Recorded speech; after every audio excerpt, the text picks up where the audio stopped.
Hello again, everybody, and welcome to another exciting episode of the Jim Cornette Experience. Today, who was the hardest working world champion in the 80s and who was hardly working? Plus, Vince McMahon and Nick Khan have heat with the judge.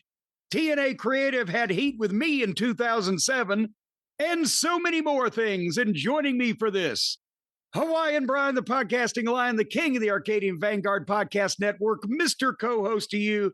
He's got so much heat, you can fry French toast on his forehead. Be great, Brian Last, everybody. Aloha, Jim. A pleasure to be here once again. You mentioned French toast, and now I'm hungry, so let's get through it. We got a lot to talk about. I didn't mean to take you away from your French toast that you have intravenously applied every hour. We got a lot to talk about. Yeah, I had a number of scintillating things jotted down that I thought, well, this will be a nice show. And then we talked here a little while ago, and you said, well, did you hear about this? Oh, no, I didn't hear they did that. Well, we got to talk about that. Well, did you hear about this? I didn't hear about that. I guess we got to talk about it. And now I've got all kinds of shit just piled up here, notes and papers and things crossed out. Bad penmanship. It's all because of you, sir. You trying to tell me what's going on in the world when I was blissfully ignorant of the whole situation. I'm speaking to you on behalf of the audience when I have those conversations with you because they want to hear your take on the latest happenings in the world of professional wrestling. I'd rather be like everybody else, blissfully ignorant. I am the fans man. Well, hello, Joe Pedicino and your bulbous nose. Joe Pedicino's nose was how we actually started writing a kind-hearted rib. Oh, well, I like Joe Pedicino. He's a very nice man. But his Joe Pedicino nose segment was constantly pitched to and or referred to as Joe Pedicino's nose. I think even once on Color, I said, where's he stuck it this week, Gordon? Or something like that. But anyhow. Bonnie Blackstone, I believe. Hey, now, come on now. His face was a crimson mask.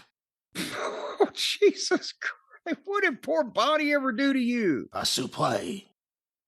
That's true. She did have a wicked side Russian leg sweep also.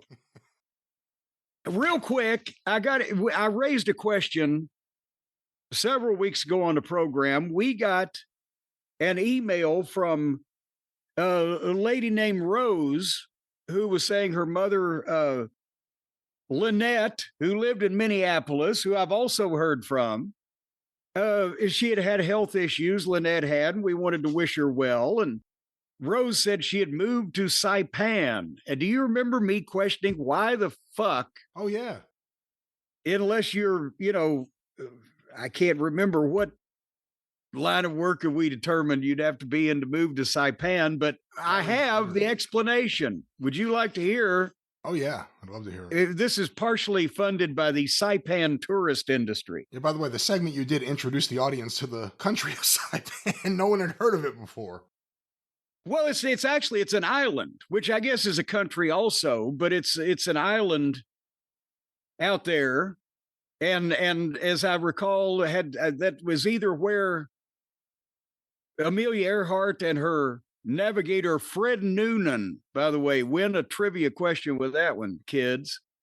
That was either where they were going or where they left before we never saw them again. So that's how I knew about Saipan. But nevertheless, Rose said, Dear Jim and Brian, thank you so much for reading my email on the show. My mom popped hard and thought your commentary was very funny. And again, her mother is Lynette, who has sent me a long email and actually even used to live in Louisville here for about a year.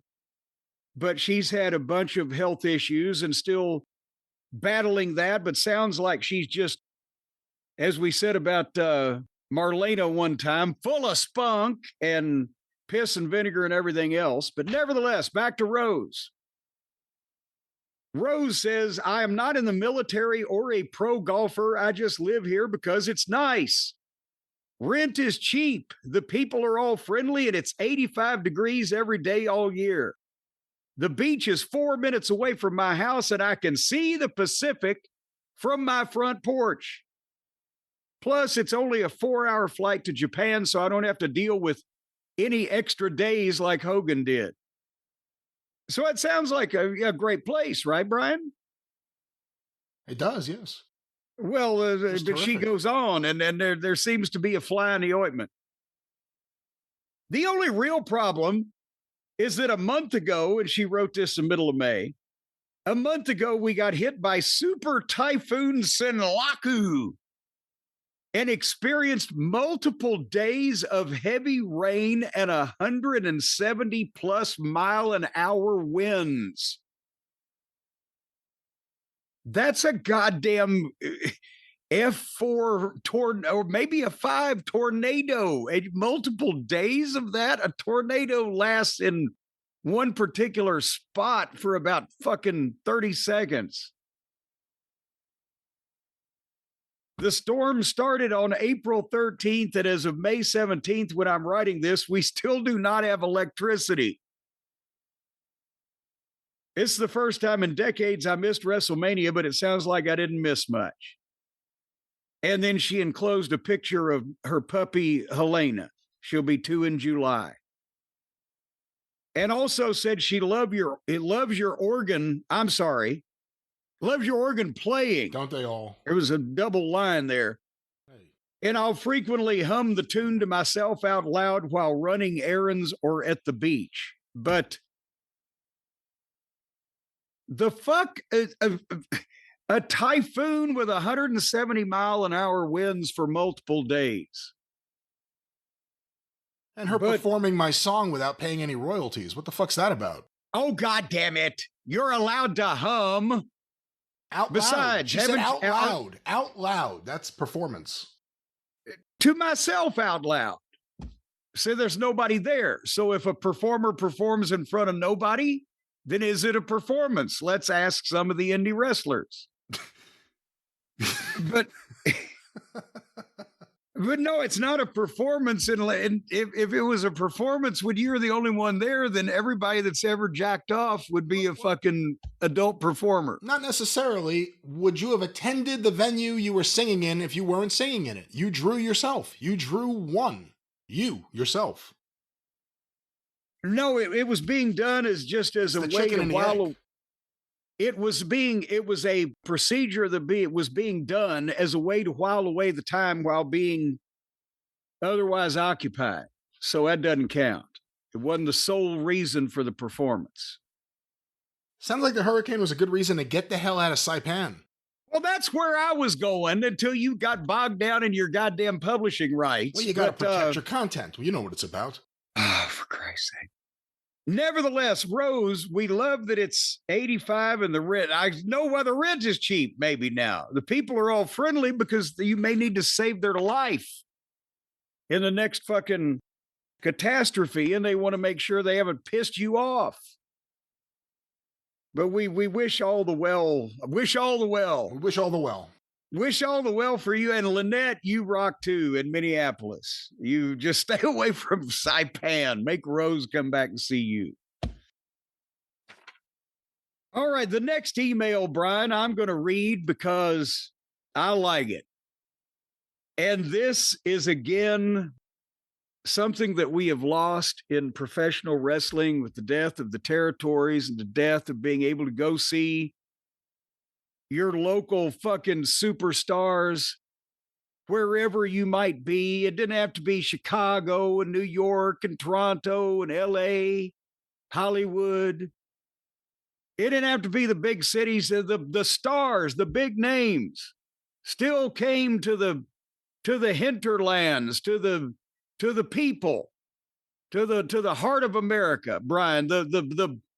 The common folks out there could still see a wrestling superstar back in the territory days.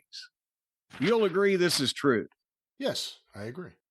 Well, Luke from Boonville, Mississippi agrees with all of us because we talked about Boonville. This was a while back on one of possibly the drive-thrus that we were discussing old Memphis wrestling. Anyway, I'm a proud native of Boonville and a lifelong resident. As a 51-year-old, I attended all wrestling events hosted in Boonville in the 1980s and have fond and somewhat great stories of the time. Shows in the early 80s were definitely held at, remember I talked about the college gym there, Northeast Mississippi Community College, originally in the Bonner Arnold Coliseum, which was the basketball gym, and then later moved to the football field. Later 80s, early 90s shows were moved to a ball field at the city park, but tickets were advertised heavily on local radio station WBIP from Boonville. And this is, again, we talked about spot shows in all the territories, but I can especially address the ones that I either went to as a photographer or worked as a performer. And literally in these towns, everybody would know if you had a good local sponsor, the local JCs or the football team that wanted to buy new uniforms, wanted to raise money, they would get the fucking people to turn out. And like, Brian, you remember having gone to Barberville, Kentucky. Our sponsor, Dennis Chestnut, there was the local gadabout, and he had the radio station involved, and every store on the main strip had the posters. So the radio stations would pump the shit out of this because it was half the people at the radio station had some kid going to the school that was raising money or the fire department or whatever, right? And he says the advance tickets were sold at a local fish and steakhouse called the Chicken Hut. Only in Boonville would the local fish and steakhouse be called the Chicken Hut. But the Chicken Hut would also host wrestlers before the events for meet and greets. I had my picture made with Lawler as a 9 or 10-year-old boy, and remember the fabulous ones being there, as well as Randy Savage.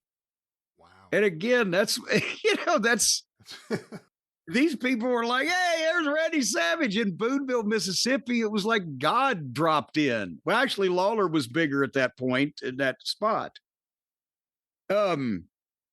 Anyway, they got to watch Memphis wrestling on Saturdays, and then TBS out of Atlanta because they had cable.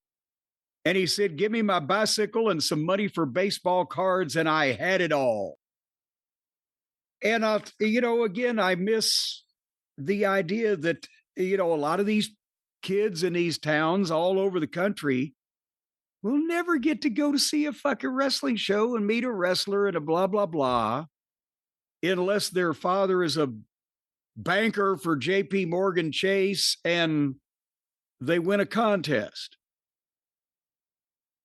Anyhow, speaking of kids that can win a contest, it's the Crusade for Children weekend coming up, Brad, this Saturday and Sunday, June 6th and 7th.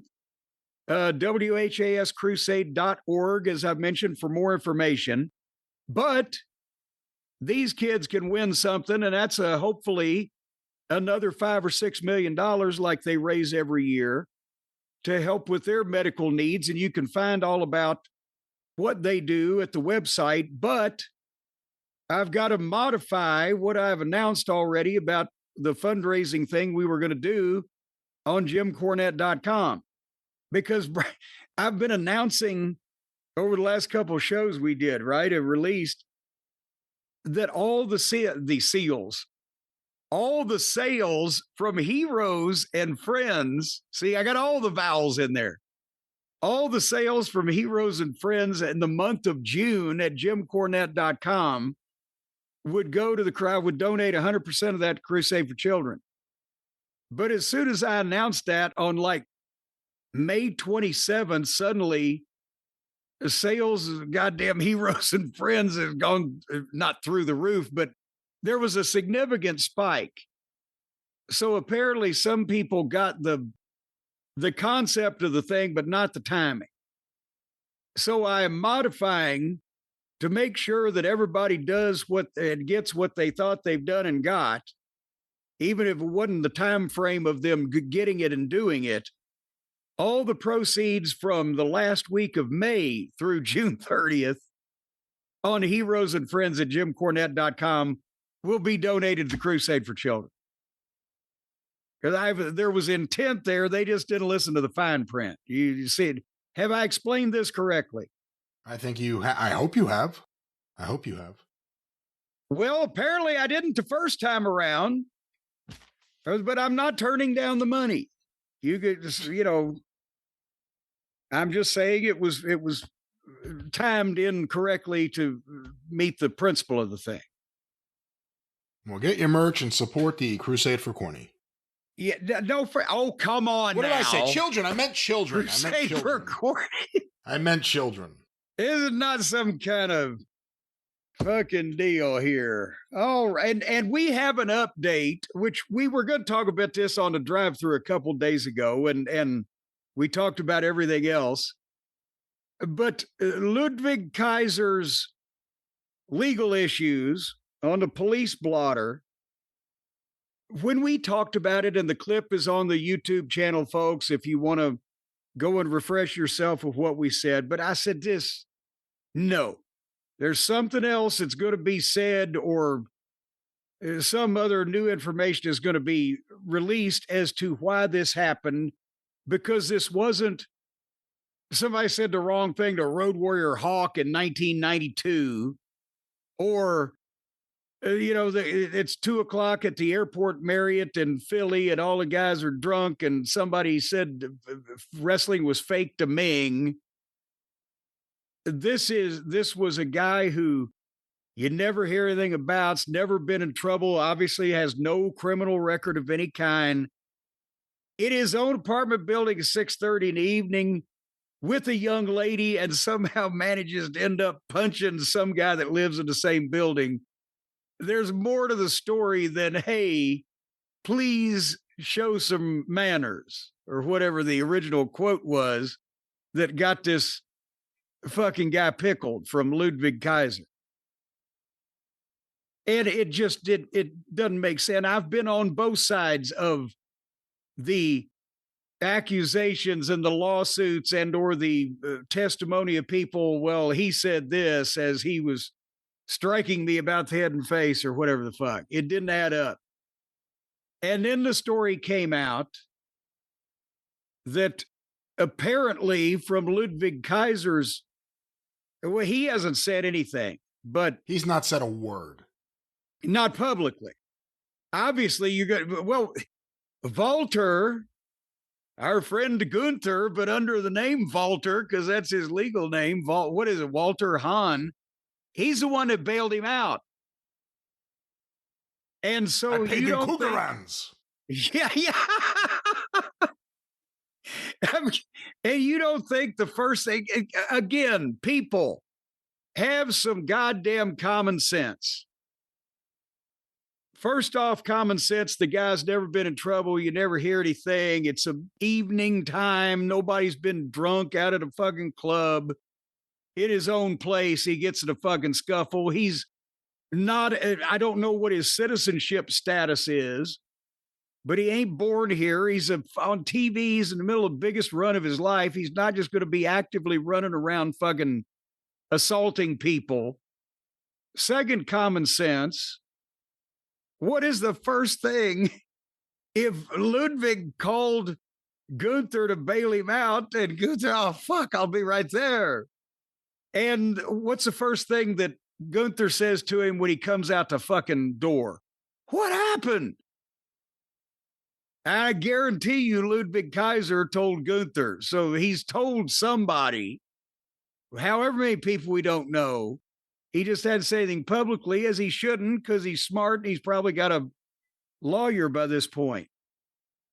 But the story going around is that old Richard Reep, that's the guy's name, apparently, instead of saying when they were in the elevator kissing or whatever, uncontrollably intimate in this guy's words, and he said, please get some manners.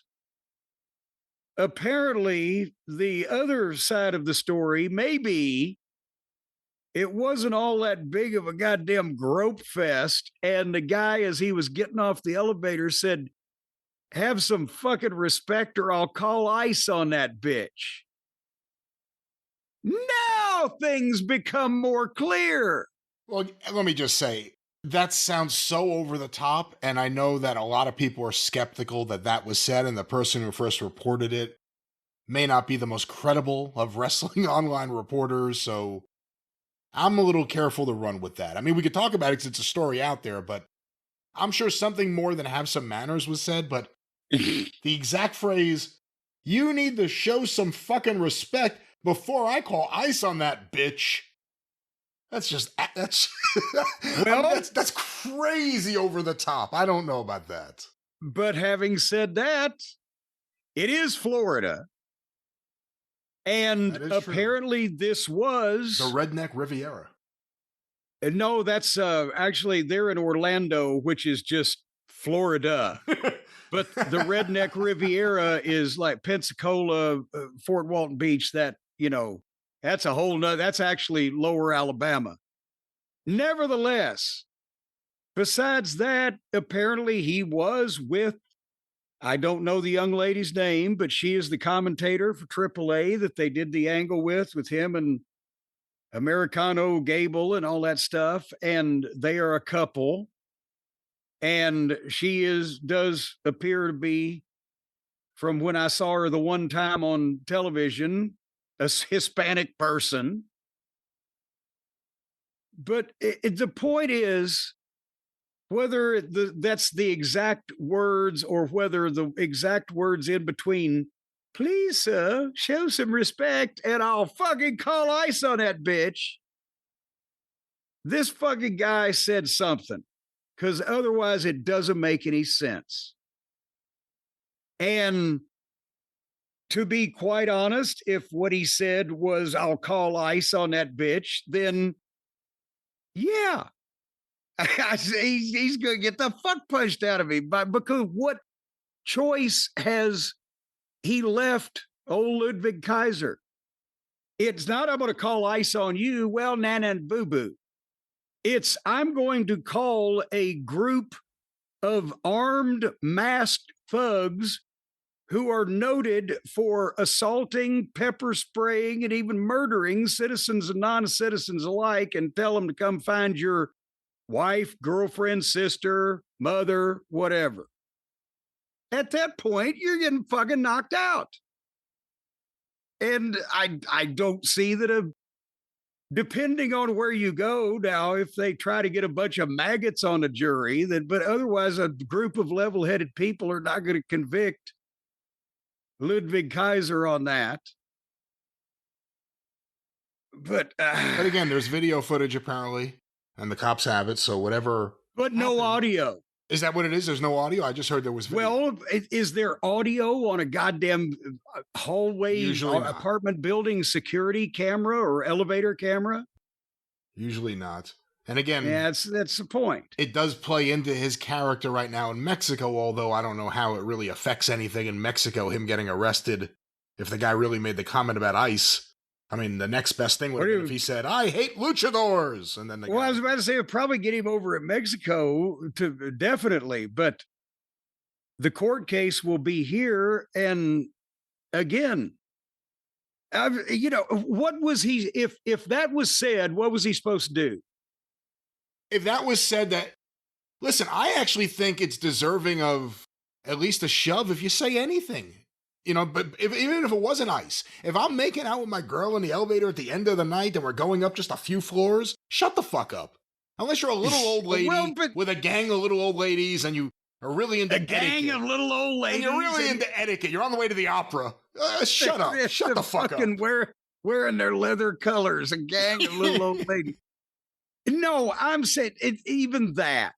No, you can't. And most people, I would think, with level heads would say, "Well, he said something while we were kissing, so I punched him." No, I won't even go for that. But if he actually, in front of said young lady, said to any fucking grown adult man's wife, mother, sister, girlfriend, whatever, "I will sick fucking armed thugs on your significant other there and have them banned from the country," then that's justified. Them's fighting words. Fuck you, motherfucker. What am I supposed? It will embarrass me in front of said lady if I don't punch you in the fucking face. Why do you think I told Brock I'd let him shoot him? When he and Stacy were fucking arguing, and he said in front of me, fuck you to her. I said, oh, you can't say fuck you to her in front of me. I will shoot you. I wasn't going to fucking fight him, but there is something has to be done. Because then you're just burying me too. No, fuck that. So therefore, Richard Reap buried himself by burying Ludwig. What's he going to do? You reap what you sow. You reap what you sow, baby. And he got sewed up for it. It is important again to note, in terms of the mental space, this is right after Ric Flair had threatened the young 23-year-old British wrestler Ludwig Kaiser on social media. And no, on the Ariel Helwani show, actually. And then it got around on social media. So who knows what frame of mind he was in to be yelled at by an elderly white man at that point. Now, wait a minute. We don't know if this guy was elderly. We don't know an age. What are you doing now? That's like, you know what? It's like fucking, I swear to Gary Capetta. I love him to death. But when we've laughed about it since then. But he remembered he was there when I hit the fucking guy in Altoona over there with a racket, busted him open, right? And he was like, the guy was, he wrote in his book, Jim, he hit this elderly guy. I sent him the fucking newspaper article, or is it the guy was in his fucking 30s? I said, God damn it. How elderly could he be? I'm sorry, Corny. But we don't know how old this fucking guy was. But again, wow. I said if Ludwig Kaiser had wanted to hurt this guy, then he would have called the cops from the ambulance on his way to the hospital. Hallway instead of. Well, I mean, in all seriousness, what the fuck? The guy had a scratch on his neck from having his fucking scruff snatched. And bop, and hey, motherfucker, adjust your goddamn fucking attitude. Hey, how about this from the police report? Ludwig Kaiser, Marcel Barthel, 6'4", 200 pounds. He's lean.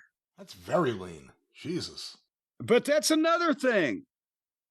Look at, he's one of these fucking young age, fucking healthy, goddamn law-following fucking wrestlers. He's not out there carousing and pulling people's eyeballs out in nightclubs and eating them, throwing people over the bar. He's a fucking slim, young, prim, young bodybuilding fellow that looks very fastidious. And all of a sudden, here comes this guy and is fucking maligning his girlfriend. You go, Ludwig. I'm in for the first $5,000 on the GoFundMe for your legal fees. Oh, my God. And when you lose your mask, maybe your next gimmick could be the elevator fucker. Keep the women away from Ludwig. He's on the loose and looking for an elevator. He could start using, what was that goddamn finish that Matt Morgan did it called the Hellevator. Here he goes. He's hit him with the Hellevator. But anyway, and plus we know he's coming back to court. Because if he jumps his bail, Gunther will chop the shit out of him. So it's bullshit. Let's see if it's dismissed. Bullshit. Let's see. I'm on Team Ludwig with this one. I'm sorry. And speaking of people who would call ice on somebody, I just want to bring this. Have you seen this Freedom 250 concert fall apart in front of our very eyes? Have you been following this? I really didn't know anything about it until this very morning as we are recording. I saw something in the New York Post that Bret Michaels of Poison, who apparently is Poison to deal with if you've talked to anyone who's ever dealt with the guy, but apparently he just pulled out of the concert today. And that was the first time I heard about the concert, and then I saw a list of here are the other people that in the last day have pulled out. See, here's the problem. The Freedom 250 concert is supposed to be a part of the big Freedom 250 fair or whatever they're doing to try to fucking milk the rubes into thinking that the United States is still not in deep fucking shit. And I think they got Marvin Ward to book the talent on the concert. Because apparently a variety of these artists were contacted and they heard, okay, big summer festivity, freedom, whatever the fuck. Okay, nonpartisan is the way it was sold. And a bunch of them agreed to sign up to it. And then they were all told and or inundated with comments that it was a Trump backing entity that is trying to put this thing on. And then they turn around and say, oh, fuck no. So we have lost from Freedom 250, Brian. At least this is as of this recording. We've lost Morris Day and the Time. I thought he was dead for whatever reason. I didn't realize Morris Day was still alive. He's got more time. And we've lost Young MC. See, that sucks. Because Bust a Move holds up. That is still one of the greatest hip hop tracks ever. Well, he busted and then moved because he didn't want to be part of it. The Commodores are out. Young MC was a very successful rapper in his early 20s, and then he went to law school. When I was working at Sony, he was a lawyer. He was representing artists. But That's how he was able to get out of this contract. I guess he went back to performing. The Commodore. Who's in the Commodores at this point? The Commodores. I don't know, but they're not going to be there either. Brett Michaels, you just mentioned, he said, "Oh no." The Commodores. Martina McBride. She is of the country persuasion, I think. Sounds like it. And listen to who else pulled out. Milli Vanilli. Well, there's only one Milli Vanilli. One of the guys passed away. Whichever, Milli or Vanilli, Fab. Whichever one it is. I believe it's Fab was his name. Fab. But the point is, how bad must this fucking thing be when Milli Vanilli doesn't want, whichever one doesn't want to be a part of it? He could blame it on the rain. But you know who we still got, Brian? Still the two acts that are still. But he's only 2 acts left on the show. This was reported by USA Today. I'm assuming they don't have a dog in this hunt. They're just trying to report the facts. We still get Vanilla Ice and Flo Rida. Oh, this is a disaster. Oh my God. I'm surprised. I'm surprised there's no Beach Boys or no Ted Nugent or just, I don't know. It seems like there would be Trump-friendly performers willing to do something like this. The fact that everyone is pulled out is crazy. Well, why would they not have? Again, I know that he buddies up to those people that you mentioned. Kid Rock, every time you see him, looks like somebody vomited American flags on the corpse of Greg Allman. But the fact that these people this is a variety of our genre of artists, and they were all booked, but they were booked under false pretenses and lied to about who was putting it on.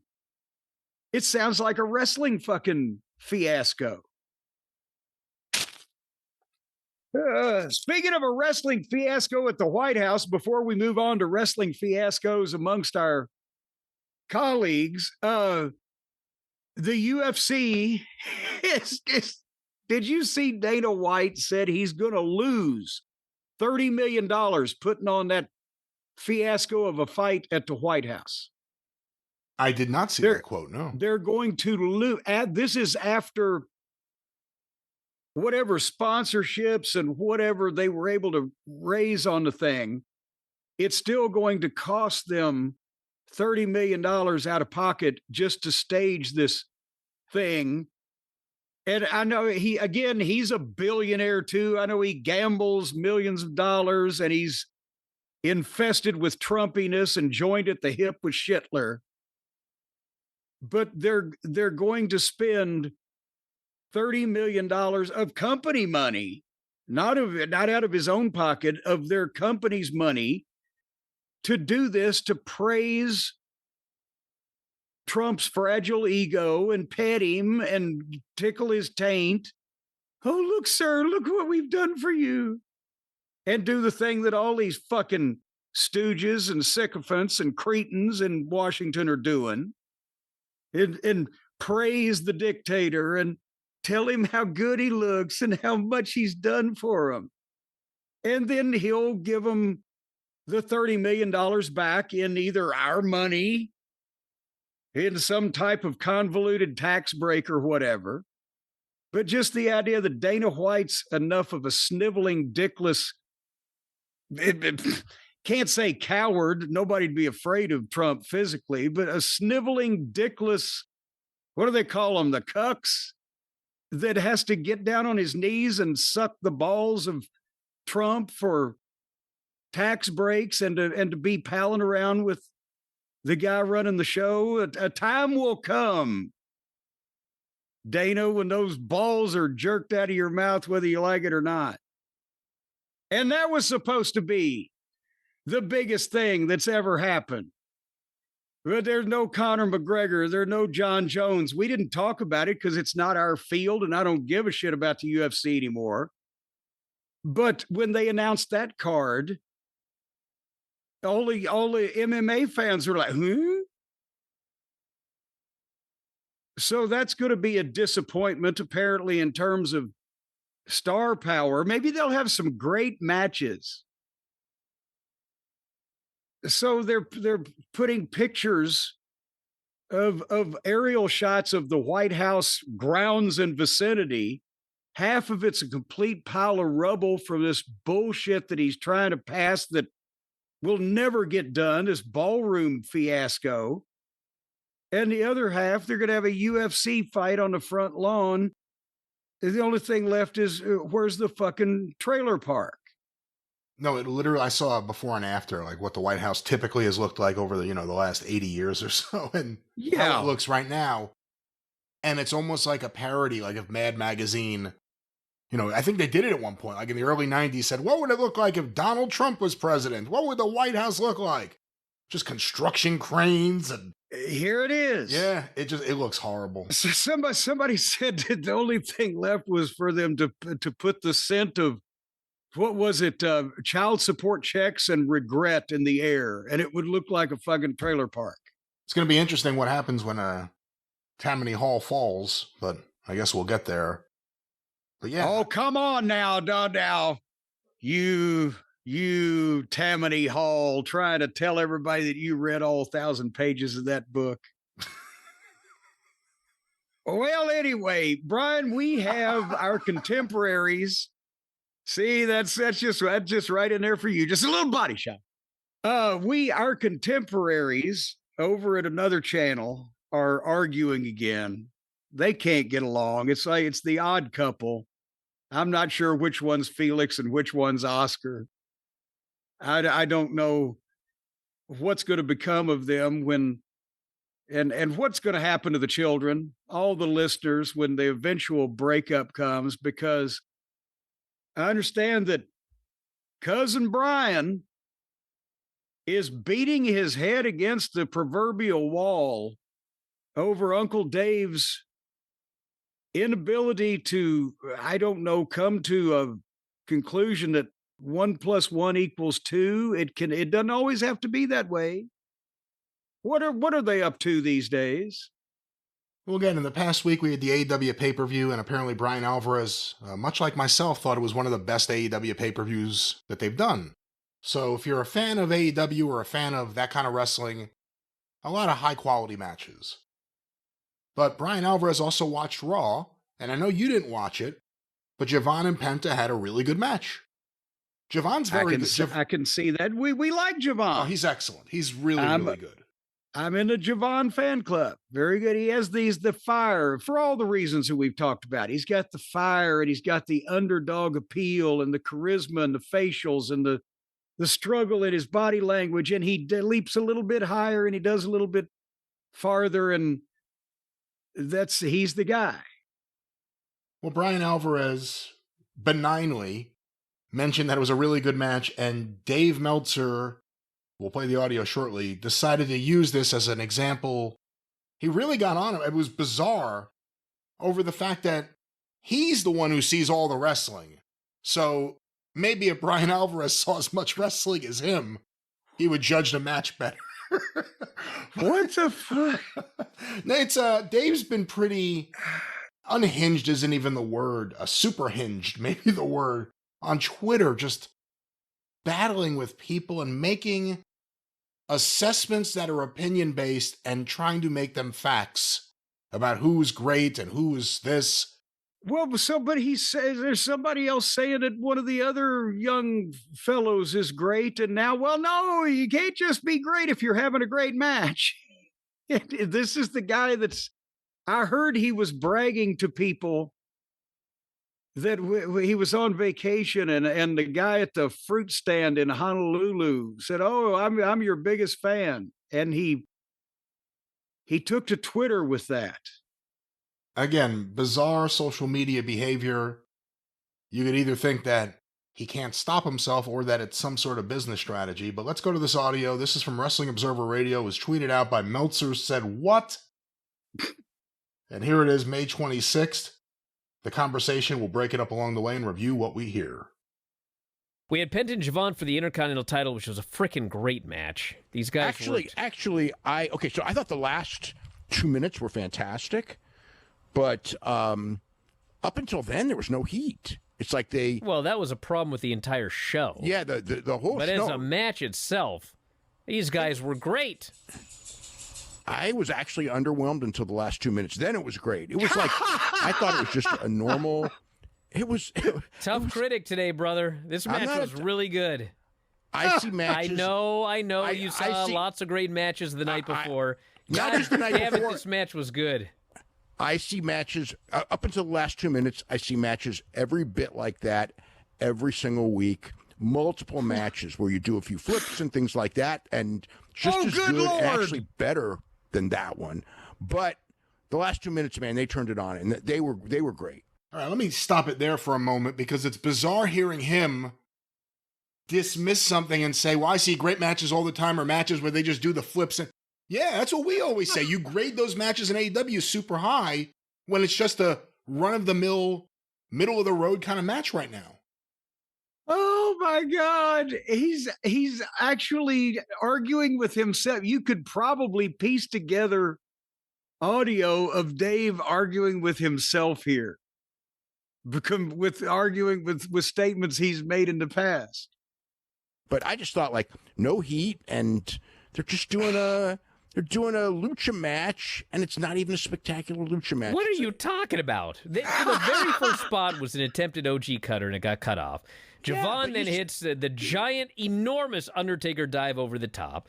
Then he goes for a springboard, and he gets super kicked out of midair, which is literally a spot that Shawn Michaels and Shelton Benjamin did 15 years ago that is legendary. That was a really cool spot. But guys do that. Then he got sidestepped, and this poor fucking guy hit his spine on the corner of the announce table. I thought he was dead. That sucked. They go to break and come back, and we got the... Hold on, I love him barreling over Dave. That's what Dave does to everyone. And here's Alvarez, he's not stopping for any reason. And then in every move he calls Dave, I say, well, now that was great. Well, now that was great. But, when they took a breath in between, it was horrible.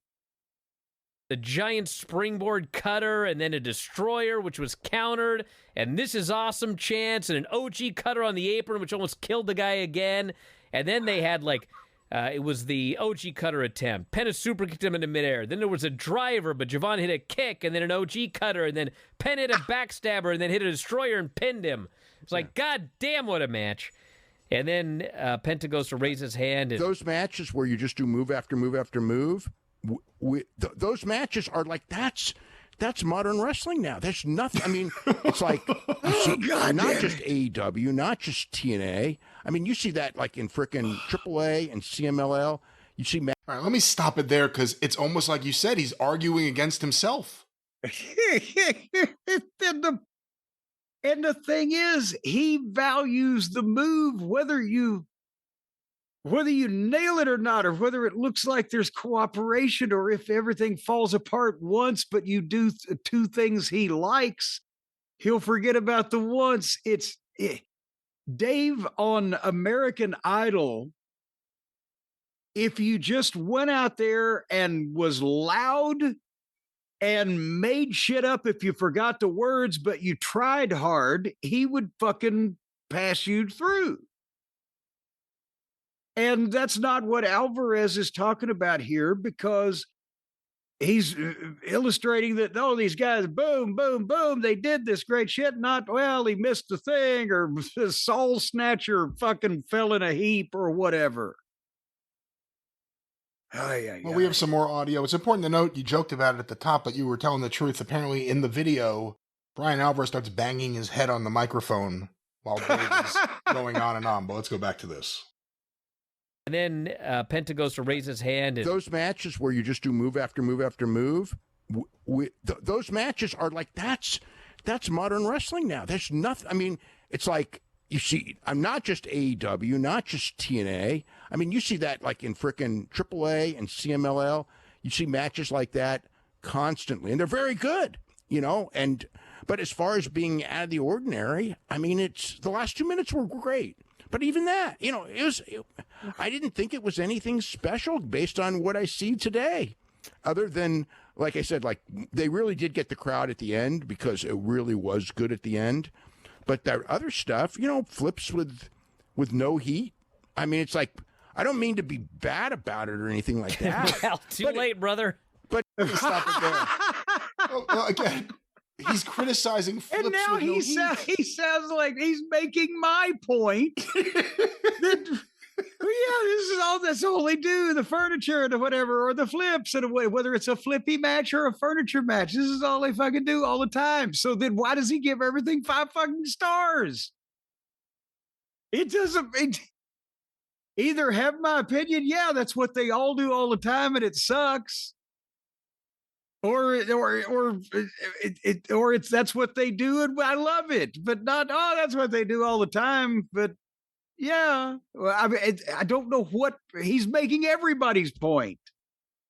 But the thing is, it's like this is what I see all the time, multiple times a day. Well, and with guys multiple times a day. There's the problem. Multiple matches of this a day, every day. He needed to go to fucking the tropics for vacation or whatever. Maybe he should have stayed there. Like, Javon's really athletic, but he's not nearly as smooth or even as fast as the guys that I see. But he's tall and he's really athletic, and he's got some great charisma. Hold on. Javon Evans is not as smooth and fast as whatever Dave's watching multiple times a day. Did he hit the fucking fast forward speed search button and he just thinks that they're that fast? How Javon's can you really be good. faster than? Yeah, Yes. Javon looks smooth in there, but let's go back to this. Penta is very good, but he ain't near the top luchador, you know, as far as doing that style. You know, so it's like, I mean, whatever. Well, God damn it, I thought this match was great. And then afterwards... That's because you're not watching everything anymore. I just watched the best AEW pay-per-view I've ever seen 24 hours ago. I still thought this was great. Okay, but you're not seeing Mexico where this stuff is... There's matches Oh, like this God damn it. 3-4 times a night. I'm not comparing them. I just really like this match. Okay, I did too. And I did too, but I'm just telling you that, like, there is so much great wrestling I didn't say right it was now. 5 stars. You can say it was 5 stars? I didn't say that. I just Okay. liked it. Well, God damn it. I liked it too, but I'm just telling you that it's like you're going like this is like this unbelievable God. match, and it's this is modern wrestling. There's matches like this, like literally all the time now. Okay. Literally. So anyway, afterwards, Penta tries to raise his hand, but Javon pulls a Dave Meltzer. He's like, "Ah, fuck it," and he doesn't like it, and he storms out all angry. Yeah. So now they're going to do it again at some point. And that's where the clip ends. Oh God, I'm sorry, but I think this could be the precursor to domestic violence. There's a level of frustration here.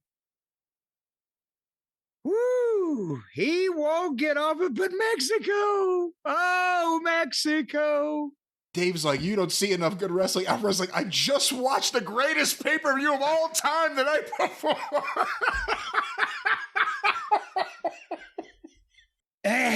This feeds into the argument that Dave has a bias against WWE matches. I mean, it's hard to argue against that when you hear his argument, and then it's hard to argue for the way he has ranked a lot of things like Young Bucks matches. If he's talking about flips that get no reaction, if he's talking about guys just doing the same thing over and over again, it's a modern match, it's not that special, then explain the way he's ranked their matches endlessly over the last 12 or so years.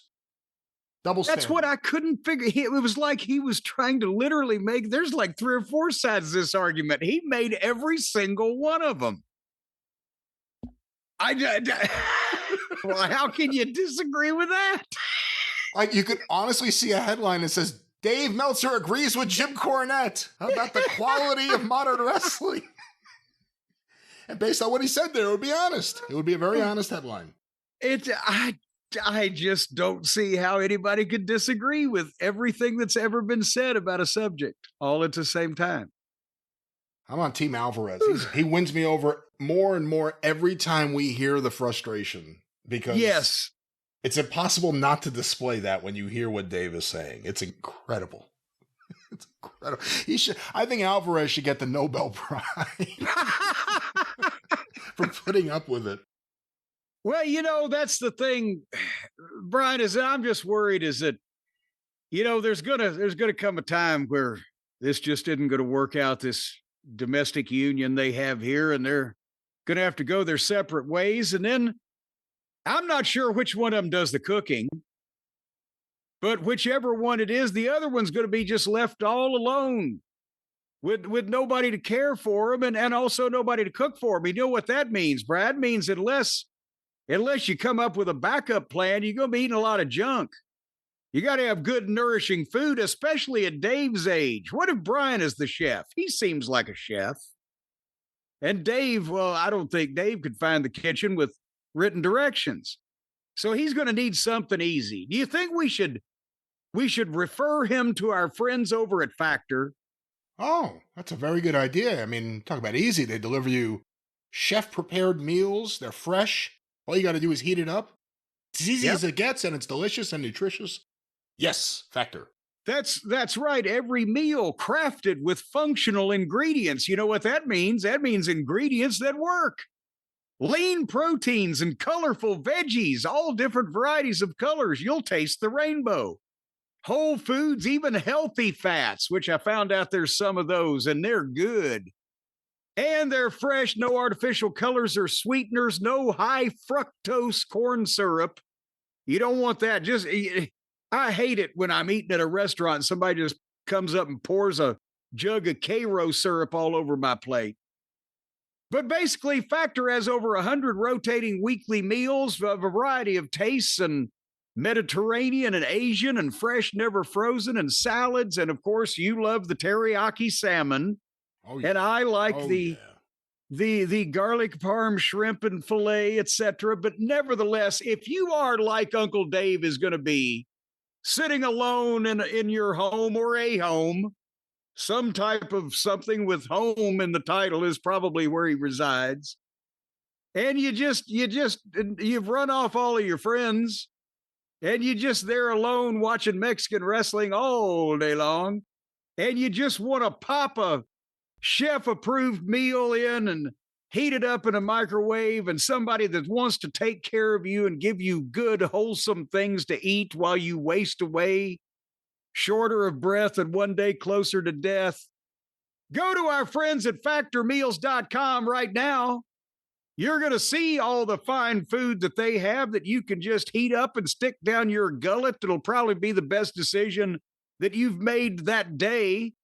Elsewise, you wouldn't be in the position Uncle Dave would be in. And if you use the code JCE50 off, you're going to get 50% off of your first order and free daily greens per box with new subscriptions only, while supplies last until 9/27, September 27th is what that is. 26. Over in the UK, they do it opposite. They put the day in the month, and it just throws me the fuck off because I never know what the 16th month is.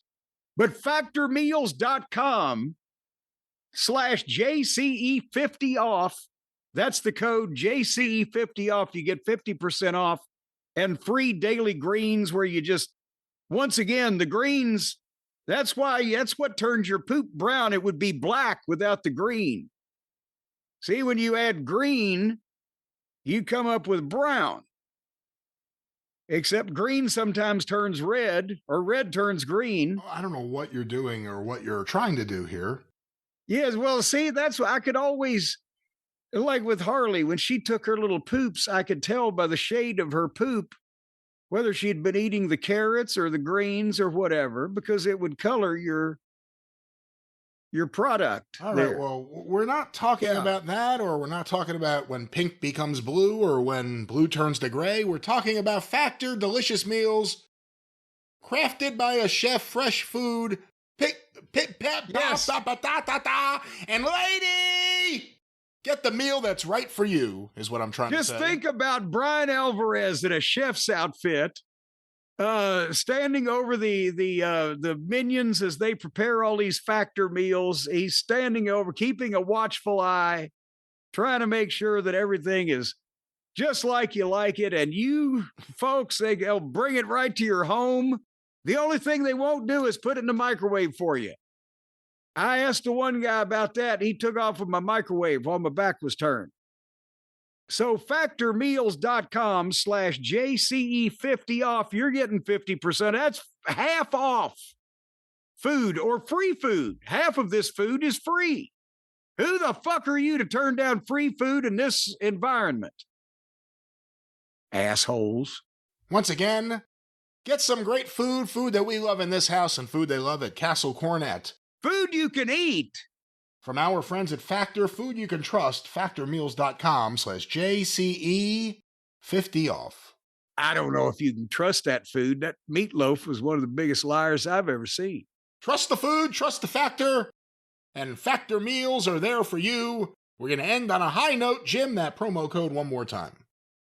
You know, that was just a modified punchline about the sheep. I'll tell you one thing, folks. That sheep's the biggest liar you've ever come across. Anyway, let's talk about factormeals.com/JCE50 off. Yeah, Factor. Well, you know, Brian, after a good meal, sometimes that makes you creative, makes you think, I might want to go out and buy some kind of major organization. Wonder if any of them are for sale. Come to find out, New Japan Wrestling has been sold, and we didn't even know it was on the market. You and I could have gone in, could have split it. How the fuck did they just... We awoke to the news. What was it? Yesterday or day before yesterday? Well, they sold New Japan Wrestling. How did this happen just out of the blue? Can they kayfabe in Japan? Apparently better than we do over here anymore, because the WWF the rumors were out months and months and months before the eventual scam occurred. How did this happen? Well, I'll read you the report from the Wrestling News. Of course, you can hear the Wrestling News each and every day, thewrestlingnews.com, or wherever you find your favorite podcast. This was by Mike Sempervive. It was announced on Wednesday that controlling interest of New Japan Pro Wrestling was sold to its television partner, TV Asahi, with a minority interest being purchased by entertainment company Cyber Agent. In a filing statement, Bushy Road announced over 10.5 million shares. And by the way, I'm sorry, I've never been able to take them seriously. They were 15 years ago or whatever. Bushy Road.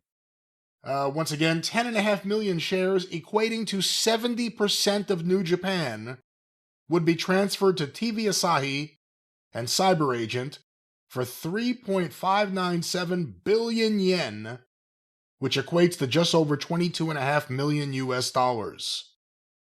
Subject to review, if the sale is approved, on June 30th, New Japan would become a consolidated subsidiary of TV Asahi.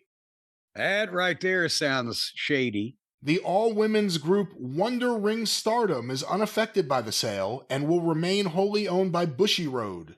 Oh, A press release issued by New Japan noted, quote, Currently, we have no plans to make any changes to our various business operations, including the events we organize, as a result of this share transfer. Cyber Agent is the entertainment company which also owns the promotions Pro Wrestling Noah, DDT, and Tokyo Joshi Pro Promotions. Oh, good Lord. Bushiroad had purchased New Japan Pro Wrestling in 2012 for approximately $6.5 million US from video game developer Ukes. Now that was in, wait a minute, hold on here. So that was in 2012. They paid, what, $6.5 million? 6.5, yeah. For, and now TV Asahi has always been involved in this, going back Yeah. to the 70s with Inoki. So we know that, so they had whatever share they had, but this amount that Bushiroad paid $6.5 million for in 2012, 14 years later, they got how much in good old-fashioned American Uncle Sam money? $22.5 million. Well, boy, that don't hardly seem like a big fucking in this day and age. That doesn't seem like a big profit on something after 15 years. But was there a story I heard that in 2019, right before the pandemic and etc., that they valued this company at like $200 million or close to it? I think it was around 150 million, maybe. I saw that in the Observer because Dave followed that with the valuation came after the Young Bucks, Cody Rhodes, Adam Page, Kenny Omega, and others left. But the Young Bucks never meant anything to the New Japan business, so the fact that he went with them first in that list is that's amazing. Saying Kenny Omega is one thing, but the Young Bucks, I don't know about that. No, he just had to get them in. Well, these guys. But how can something be worth $6.5 million in 2012 and $22.5 million in 2026, but 7 years ago they said it was worth $150 million? I know the pandemic hit people hard, but besides that, I don't understand the valuations that they give these companies sometimes. But I think even Uncle Dave and the rest of, his minions have to agree that it's, while New Japan may be the most successful of the Japanese promotions, none of them are as popular or as widely viewed or as known or noted, not only as they were in 2019, but certainly as they were in the days when they were on network television and Baba and Inoki were on everybody's consciousness. And I know it was a different time period. They have multiple revenue streams and et cetera now, and corporate America has gotten into it, but still it's the same kind of niche product now over there as it is over here. So, and it's just as corporate now there as it is here. Yeah. But I don't know about anybody's valuation, but I think maybe 22.5 might be closer than 150 million. And again, TV Asahi has owned a piece of the company going back. They own the catalog, or, their partnership is the reason why the catalog isn't just sold to WWE or whatever. It's because the television network actually owns it. And in a lot of respects has cultural significance, especially the older stuff with Inoki. Well, besides that, they're apparently notably finicky because when we were trying to get whoever that might have been in 2012 from New Japan to make a Ring of Honor show, can we get some tape? Well, no, the TV network owns that. We can't show it over here. Oh, no. So they're picky about that stuff.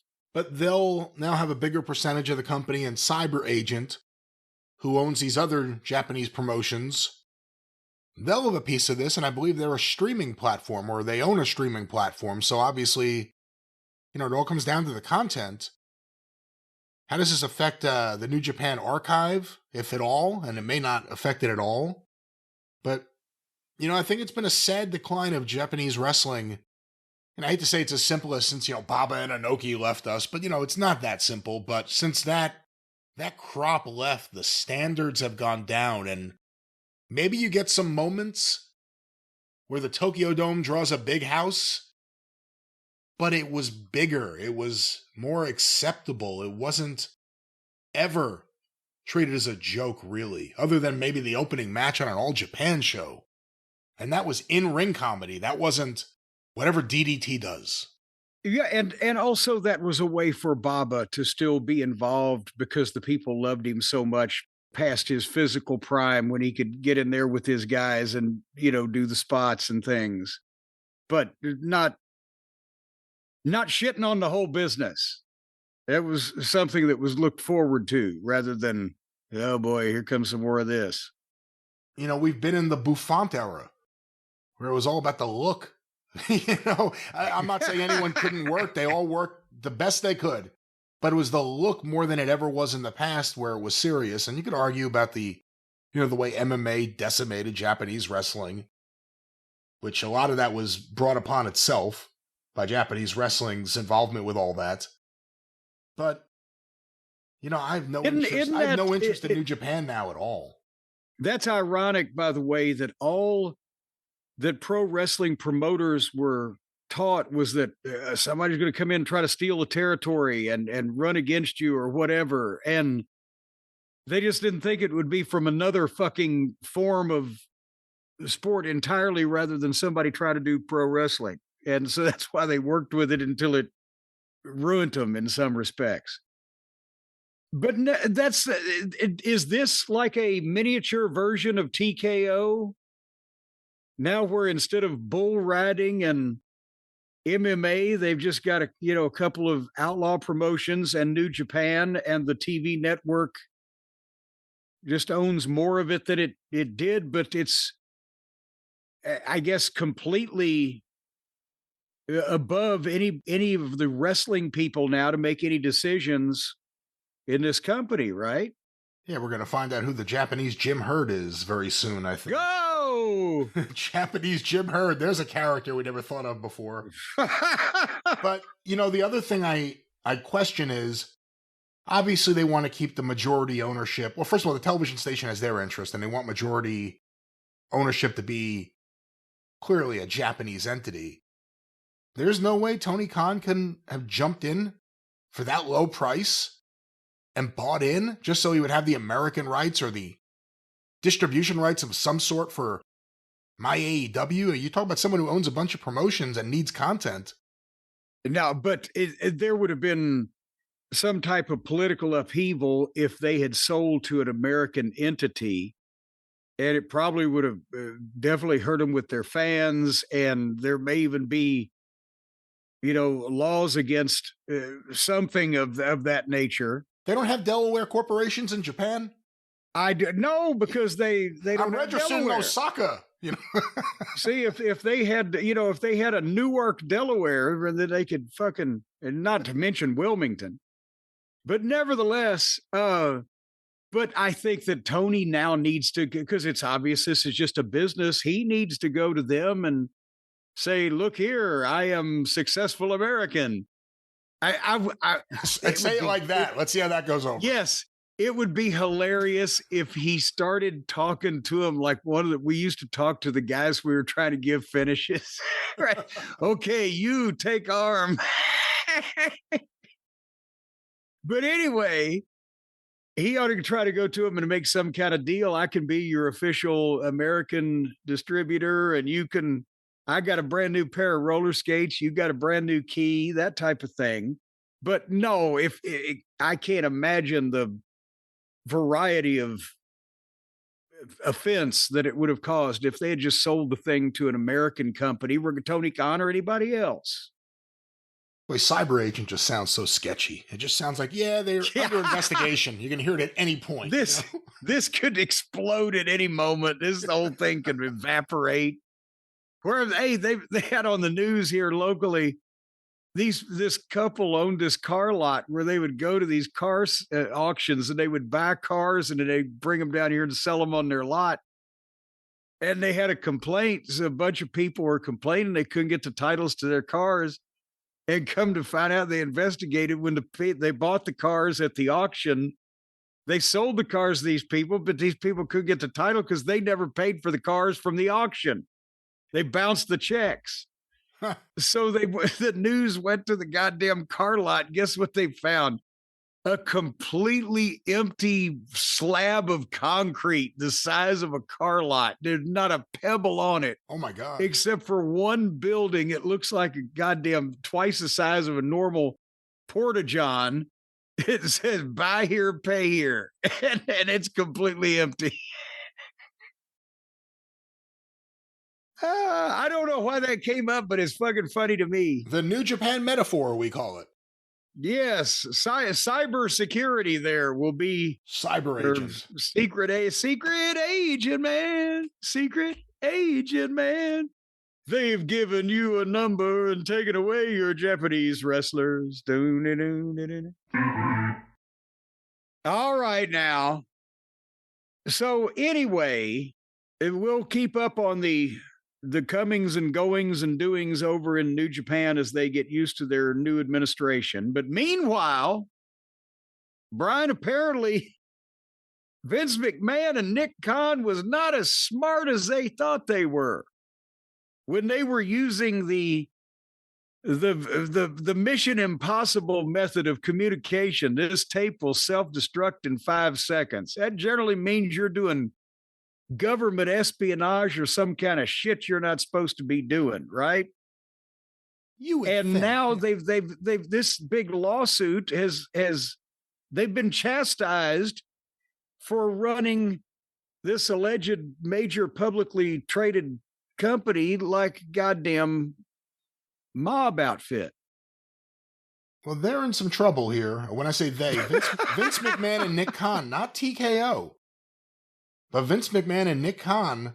I have the headline here from Post Wrestling, Brandon Thurston, who's been all over this story. Vince McMahon and Nick Khan sanctioned by judge in WWE merger lawsuit, heightening their burden to prevail at trial. In a new ruling in the WWE merger lawsuit, in which the shareholders challenged the Endeavor deal that created TKO, Vice Chancellor J. Travis Laster. Oh, shit. The vice chancellor? He's right next to the Burgermeister, isn't he? He found that Vince McMahon and WWE President Nick Khan destroyed evidence.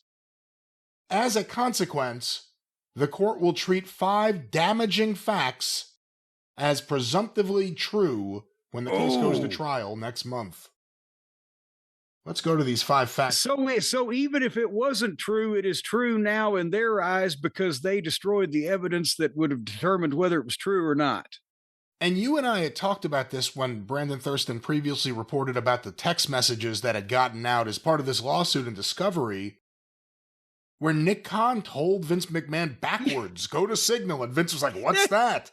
Yeah, no, I swear to God, I could hear it in Vince's voice because when Nick Khan said go to, he wrote Signal backwards in his like Lagnans or whatever. And Vince said, what in the blue hell is Lagnans? Just to call attention to it.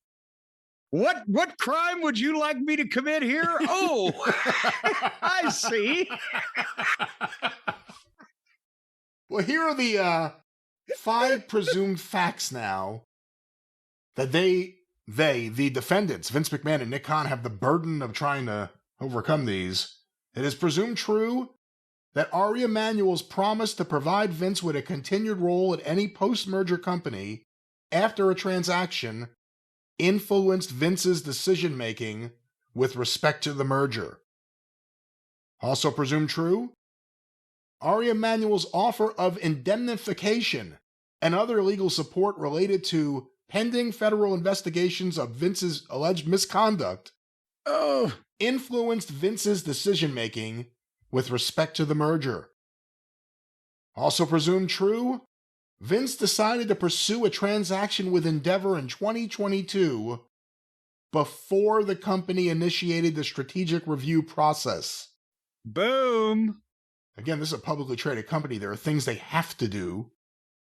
Also presumed true, Nick Khan communicated with Ari Emanuel between August and December 2022 to facilitate a transaction between WWE and Endeavor. And finally, presumed true, Vince McMahon and Nick Khan worked with the advisement firm Rain to steer the process towards a deal with Endeavor and away from other potential bidders. So we could stop there because I think, Well, that's the crux of the situation. usually it would be the plaintiff's job to prove these things. Now the But burden is on Vince and Nick Khan to prove the opposite. Well, and because they can't really at this point because they're presumed true because they destroyed evidence that people could have reviewed to find out. But usually the burden of proof is on the plaintiff in this case. The fucking defendants or whatever proved themselves. They divined themselves is what they did. They stooged themselves in effect. And that's if there is the lawsuit, the crux of it for the layman out there and the people like me who just can't stand this minute legalese bullshit.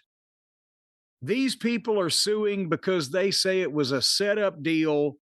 It wasn't really the finish was called beforehand. It wasn't a legitimate sale and that Vince steered it the way he wanted it to go.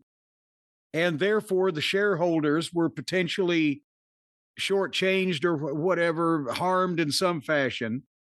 That's and right. we had been saying it's going to be hard for them to prove a case like that because the stock is worth twice as much as it was before, and the company has exploded after their newfound ability to squeeze blood out of a fucking turnip and all that type of thing. But in the process of this, they're uncovering that a lot of this was done in a way that technically violates, I don't know, federal law, state law, the laws of goddamn how you do this with a publicly traded company.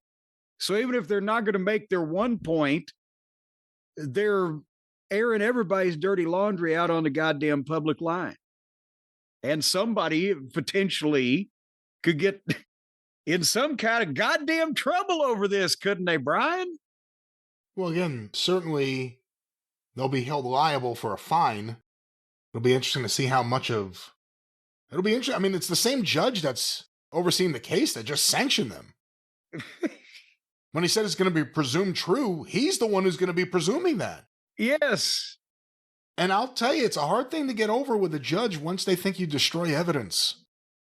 Trust me, we're dealing with some situations that we may talk about in the future where this exact situation may have occurred from the other Or party. you can find out all kinds of things in discovery in a lawsuit that we mention regularly. And that's what but that's the thing is, you would think that these grown adult criminals, graduates of major universities and well-versed in the art of stealing people's money in business deals, would have been able to goddamn be better at covering it up in shit that might come out in the course of a fucking brouhaha like this than to give these poorly coded lignans, what in the blue hell's lignans?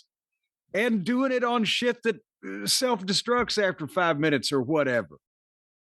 And they're proving the other party's case against them for them, is what I'm trying to say here. Yeah, and again, why would you even use Signal? Were they arrogant enough to think there wouldn't be anyone looking into how this deal happened all of a sudden after Vince McMahon left the company? All of a sudden he comes back because he says that the board can't do anything without him. They need him there for media rights or anything else and to facilitate a sale. And then it quickly happens to Ari Emanuel. Wouldn't you know who won the pony? And like you said, the stock is through the roof. But it's not about that. It's about how much the shareholders got when the deal was made. Would Liberty Media, for instance, have paid more to the shareholders on the purchase date than Endeavor did? That's what they're arguing. And again, the shady behavior. If you are the head of a publicly traded company, let alone one going through a merger or a sale, why the fuck are you on Signal with auto delete? And they constantly are updating. I mean, there's a whole list of like, Nick Khan on this day changed his delete settings 3 different times in the same day, and on this day 4 times in the same day. They're constantly. Why can't they just talk on the goddamn phone like normal criminals did from back in the 20s and 30s? Or just text. I mean, at this point, they're going to deal with it. It's going to be a big fine, I'm sure. And I know somebody's going to say, well, you can bug a phone.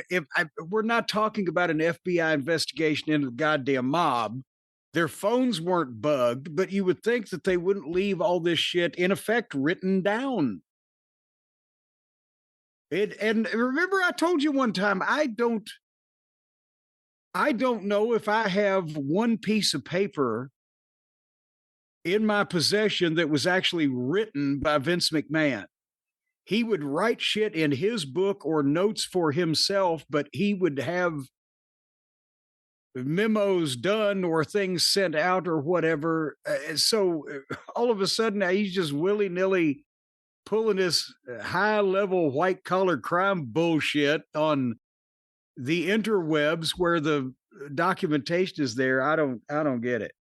And by the way, again, Brandon Thurston's done a great job. I know he's with WrestleNomics, but these articles have been with Post Wrestling. He's done a great job covering the story. It also shoots a hole in the whole argument of Stephanie McMahon is disgusted by her father and would never behave this way, and that's why she's around. She's different than the rest of them. She was mixed up in this whole fucking thing. She was at every lunch. She was at every lunch. She was also changing her delete settings in Signal. She was also getting messages.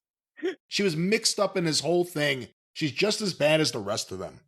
Well, and when she came back, or when he came back and she left, it wasn't apparently out of protest. It was just like she was keeping his seat warm. I'll give you the board, Dad. Do what you got to do. That's what it was. But this is going to be interesting. This lawsuit's about to come to trial. There's no jury. It'll be just the judge making the rulings. And I'm excited to see what happens. I mean, a lot of people have to testify. Triple H, Stephanie, Ari Emanuel, under oath about this deal. And a lot of these people deleted all their messages. That's going to come and the best part of it is they've all already showed the referee they're trying to cheat.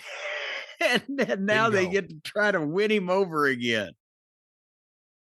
I don't know, Brian. If this thing turns out wrong for him in court, does this mean is it possible? Is it up in the air? Could any of them get the chair? Do you think? No, old Sparky. It's not. Again, this is not a criminal complaint. This is a but trial. now they've changed a lot of the penalties these days. We're trying to crack down on crime.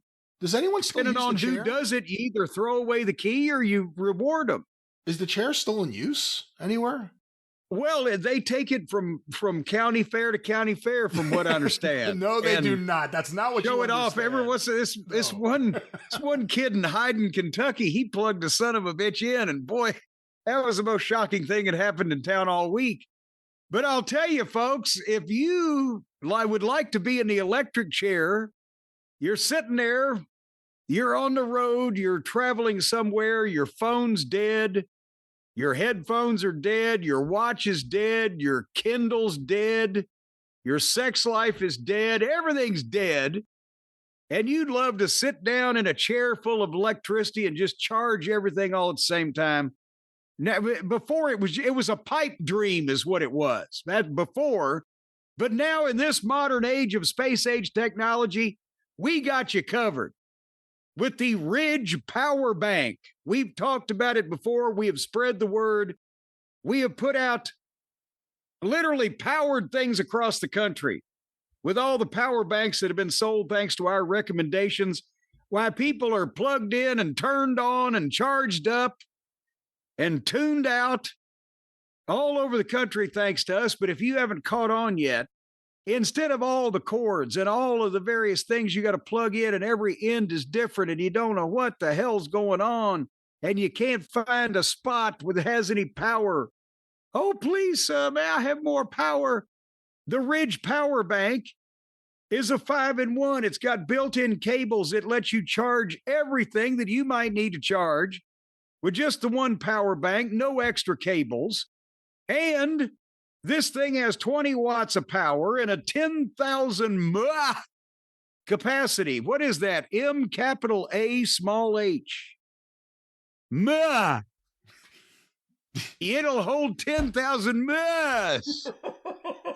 So that's equal to 3 full phone charges. I guess each full phone charge is 3,333 mAhs. But anyway, Yeah. so you can plug everything in on this. Even when you check into a cheap motel, the vibrating bed, you don't need to put the quarter in the slot. You just plug that wire into your power bank and you can shake all night, baby.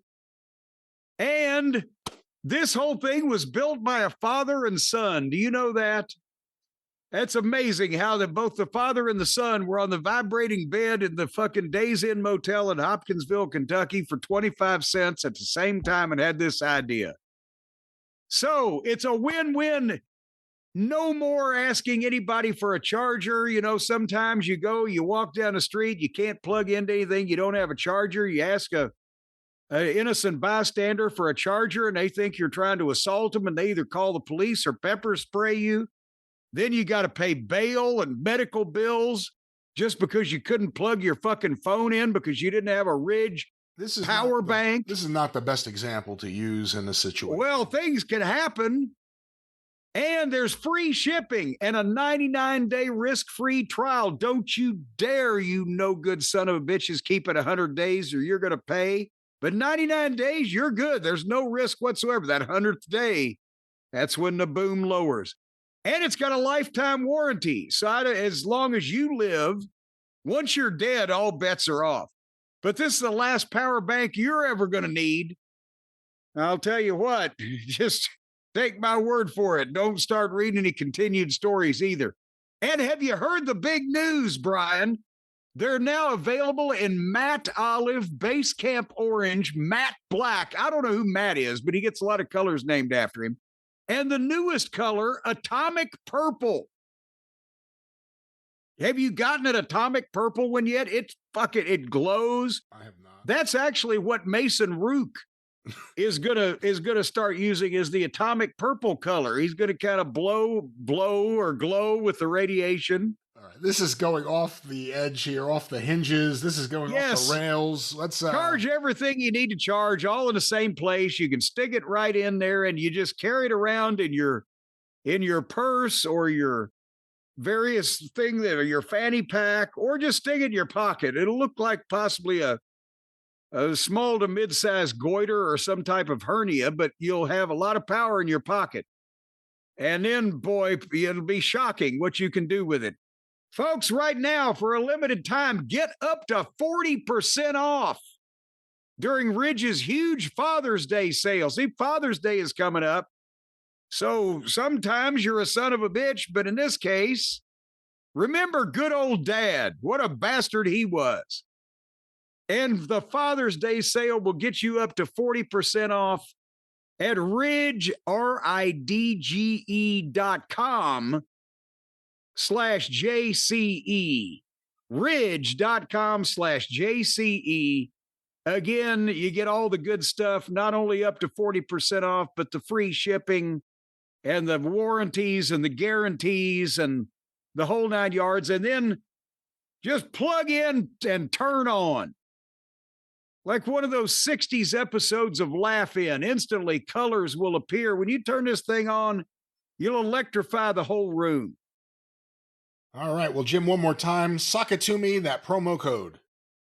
Well, Judy Carn, 40% off at ridge.com/JCE. That's right. Get powered up today from our friends at Ridge. Zap. All righty. I have here, where are they? There it is. I have a couple of thoughts on, again, the AEW program we are coming off of. It was the Wednesday night, May 27th, coming off of what was apparently to some people the greatest AEW pay-per-view extravaganza of all time, to where they set the guy on fire in the first match and it went from there. But I'm trying to follow what they're doing with their world title and their participants in the big stadium match this summer. So I have a few thoughts on this past Wednesday night's Dynamite effort concerning those things, and a couple other things that I fucking couldn't help but notice on the way by. But did you see any of this program, Brian, before I begin? Do I have to tell you everything, or are you up on it? I saw a good deal of it, at least for the first hour or 50 minutes or so. I didn't watch any Collision. So I saw most of the show. It was 3 hours. It was 3 hours this week. I took it off mute when there was like talking by someone other than the commentators, and then I muted and had it on. There's a lot going on. The Knicks are in the playoffs. The Mets are doing their thing. There's a lot going on. The all-night gas station opened down the road. But no, in all seriousness, there was a couple things, like I said, pertaining to the world title situation that I wanted to see, and I'm trying to give an opportunity to, rather than going back in this with both feet and watching the whole thing again. So at the top of the program, what's Will Ospreay doing? Well, this was last, Sunday at the pay-per-view. He walks by Renee Moxley Good, and the accent in a hallway with echoing is very hard for me, but I think he was, I'm all right, I'm good. Something like that, right? I'm just going to go over here and get an ice pack. I can't do the fucking accent, right? And he walks into the medical office, and there's Kenny sitting there with an ice pack on him. And they sit there and have a talk, and by the end of it, I don't know if I really like either one of them if I'm the average fan. Because while Kenny is sitting there saying, well, why didn't you call me, bro? You needed help. You go train with the Death Riders. You can't trust them. And he reminds Ospreay that, they're the ones that broke your neck. So maybe instead of training with them, maybe they ought to be paying court-ordered restitution. I don't know. But Kenny says they broke your neck. You can't trust them. Why didn't you ask for my help? But then the same guy says, why did he ask for my help? Proceeds to tell Will, neither one of us are what we used to be. What the fuck? Just because that's your story doesn't mean you have to bury the goddamn top babyface in the big stadium show. He's a fucking washed up has-been. I'm serious. This is what they're doing. And they're sitting there all slump-shouldered with ice packs on, had the shit kicked out of them. And Kenny's being prickly at fucking Ospreay because you didn't ask me to help. Because the same guys that broke your neck, they broke my neck too. I could have helped you. What the fuck? And then Ospreay got prickly back at Kenny. Well, you're not here every week. And then Kenny's fucking response to, well, you're not here every week was, well, Will, I can't be here every week. Yeah, what the hell was that response? Don't know. I don't fucking know. Where else do you have to be on Wednesday? Yes, for your millions of dollars you get a year in this job from this guy. Where else do you? And that's the point. It's to beat up mush-mouthed baby faces moaning at each other like old wash women. It makes their baby faces always look washed up or impotent or stupid or gullible or feckless, or bring up a whole nother string of synonyms. It just, So that was Osprey in the back, and I think that's pretty much what we saw of him. He must have just, well, he can't just be here every goddamn week.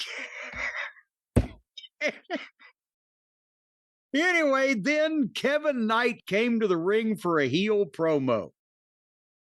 And because this is also part of the title picture, because MJF's going to show up here in a second, but this was, I genuinely wanted to see, because I think there could have been a middle ground where instead of being part of a tag team with a goofy partner, that Kevin Knight could have expanded on his own as a singles babyface.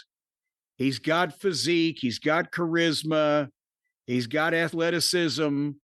He's had fucking Steamboat's daughter hanging around his neck, dragging him down. If after an initial run as a more upper card babyface, then I think they could have planned some type of heel turn for him that fit into, I don't know, things that he may have been involved in for a month or two. But instead, when somebody said, hey, we ought to switch him heel, they just said, okay, let's make him jealous of somebody. And he switched heel. So the fans are pissed at him, and they were chanting at him, an asshole, asshole. And he had some good stuff. He knocked the 76ers and Darby. They let us all down. Ooh. This was better than what he did the other week. Oh yeah, this was all right. I mean, that's not a high bar. No, that was one of the worst. And he was a babyface, but that was one of the worst on-air promos I've seen from anyone. This was worlds better. Well, yeah, but at the same time, they shortchanged him because they gave him there's no reason for otherwise. Well, Darby let us all down. I'm not here to take part. I'm here to take over. Why did he just suddenly, in the space of 2 or 3 weeks, instantly change the goddamn entire outlook he had on fucking life with no warning whatsoever? Just suddenly, oh shit, y'all let us down. I'm going to be a heel now.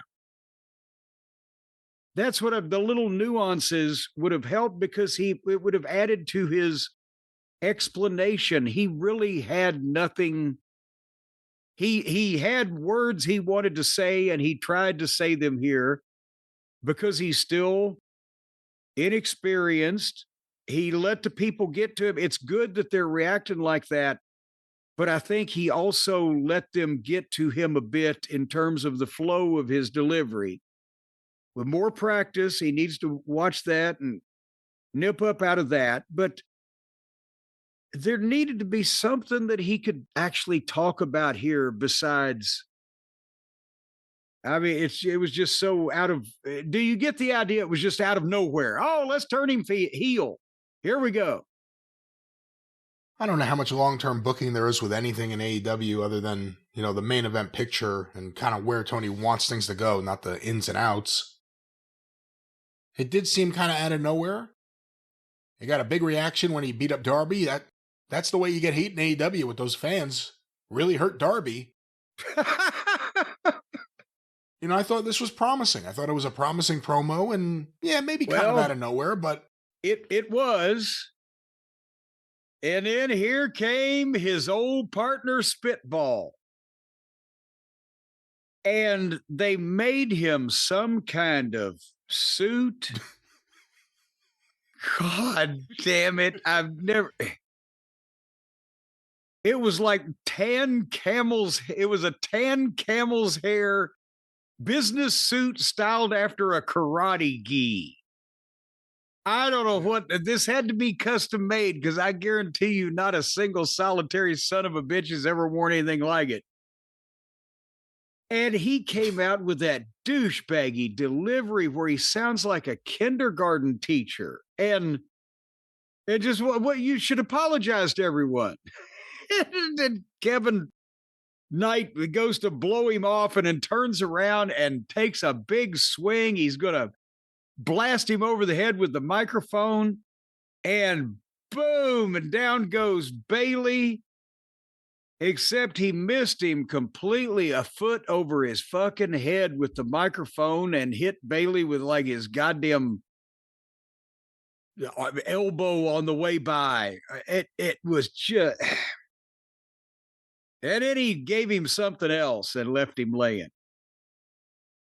This is where if guys are just not natural, extemporaneous speakers, they need not too many details. Then you get into a goddamn where they're trying to remember a legal deposition shit or whatever. But there needs to be a basic reason that they can convey to the fans, that people would understand why that this has been coming for a long time, or I had to do it, or the breaking point, or whatever. Not just, hey, Darby let us down, and I beat everybody. I beat MJF, so. And that's they're reminding everybody a lot of people beat MJF. Anyhow, so that was that segment, which we will revisit here in a few minutes, next part of this. But Jericho, I know, went about 20 minutes with Ricochet, and then Tommaso Ciampa kicked the shit out of Jericho. And they had a 4-way with various people. And then 9 o'clock came around, Brian. You didn't get to see Leo What? Rush? Well, I saw him. He's wandering around like a fucking gremlin that lives in a fucking haunted house. But He's very committed to it. He's very good as the little goblin or whatever the fuck he is. Goblin. There you go. That would be Leo the Goblin Rush. But He's in a 4-way match. One of the other competitors was Roosh. So you had Leo, Well, that- Rush, and Roosh in the same match. okay, well, let's just say it was Pockets and Leo Rush and Brian Cage and the other Rush, and ended up Rush and Rush finished the match when a bunch of other people ran out and carried Pockets out, and Cage fought off, and then Rush beat Rush. Did you see Rush getting in MJF's face? Yeah, that's we haven't got there yet. The horns! The horns. And it sounds it sounds cool when he sets up the line, and when you mess with the bull and then the people say you get the horns, it sounds cool. And then when he says it after that, it sounds stupid because they just said it. But nevertheless, at 9 o'clock Eastern, they carried MJF out on a throne. And he did the in-ring promo. He's got the title back again. He's one of only 8 men to be a 3-time world heavyweight champion by the time they were 30. We're getting a lot of qualifiers in there. Huh, that's interesting. This seemed longer than it was. And MJF is a bad promo is better than most anybody in the business, because let's face it, regardless of how he's been booked or what else you think of him, he can talk, but it ain't new anymore. And he's got no Dusty to his flair. He's got no Austin to his Rock. He's got no something to his something. He just has to come out and do basically his own shit and the same shit every week. Am I being too hard on it? But it was taking a while, and then it wasn't over because Mark Briscoe then came out to interrupt, which I was like, well, we've seen this before, but I guess, it's a good match and he's got to now defend the title against somebody. And they not only were they in Philadelphia where they're predisposed to like Mark Briscoe, but also he's just ever popular, as they used to say. But then that took a while because they were just going to talk to each other. And there's already plenty of heat, but they've got to do the performance. And Mark wants a shot at the title. And MJF says, no, this is a business, right? No shot for you. It would put us out of business. And then he's going to the back. And then here comes Rush. Not Leo, but the other one. And he's a heel, first of all, isn't he? If he ain't, he ought to be, because he's an obnoxious acting son of a bitch. But now he's up in MJF's face. Well, Mark Briscoe's a chicken farmer, but you're a chicken shit. It's the only thing he said all night you could understand, and they bleeped it. And then there was more back and forth here. Okay, well, MJF is going to give Rush a title shot next week. And Mark Briscoe's still standing in the ring like, did everybody forget about me? And MJF and Briscoe would have been a better match, and you'd have somebody you could really cheer for. But at the same time, they didn't want to do that, I guess, because they've done it before. So now MJF's going to beat this other guy. Did they switch him babyface and I just didn't notice because they like the catchphrase? Or why would he not? He's the one that used to just beat up and take advantage of all the poor baby faces that wouldn't fight back, Kicked right? the shit out of Jack Perry that one time, yeah. Yes. Yeah. I don't know if he's a babyface or a heel or one of those. It depends on the circumstance. But again, MJF and Mark Briscoe, I'm sorry to say, I'm not excited about that. We've already seen it. The MJF segments, which you asked before. Well, I don't know. We're going to see it again because we never had any closure to that whatsoever. He just blew Mark off and left. But I agree with you. They feel like they're going longer. He doesn't get to the point and he prolongs things and things go forever. There's a lot of like time just standing, not talking, just people standing there, it seems like. Also, on the other hand, he's one of their biggest ratings movers. So I could understand wanting him out there for longer. But that's why I said there needs to be a rival. And somebody that's why I said a Flair to a Dusty or a Austin to a Rock. Somebody that can push him verbally, that they can sit down, and if nobody's gonna give the fucking baby face something to say, the guy that can come up with it on his own. Remember the promos between Punk and MJF? But it needs somebody to be on the level of the devil to make these things interesting at this point. Or elsewise, it's just him coming out and being surly and knocking everybody. And again, I said this a few years ago. He doesn't always have to out and out insult the people like it's obvious he's trying to do that. He could, there could be some wisecracks or the fucking dig, or he doesn't have to just full on, you people eat shit and live in hovels. He could switch it up because it sounds like a guy that's, instead of being MJF like he used to be, he's acting like MJF. Does that make any sense? it makes a lot of sense, I think. So he needs somebody to where he can really go back and forth with it, and people are interested, and fucking boom, and it's pressing each other, and some news and some changes in the flow, and potentially it doesn't take fucking 20 minutes every time. I think in the long run, it'll be Darby, maybe.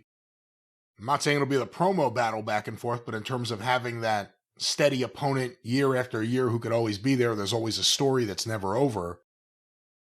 Again, it's not perfect, but there really aren't any other candidates.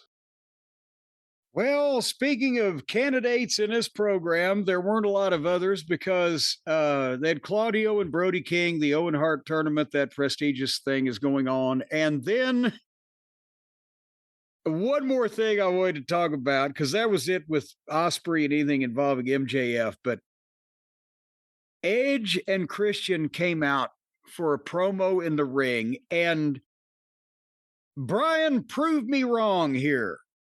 Are they the oldest combined age of major company tag team champions since Bruiser and Crusher?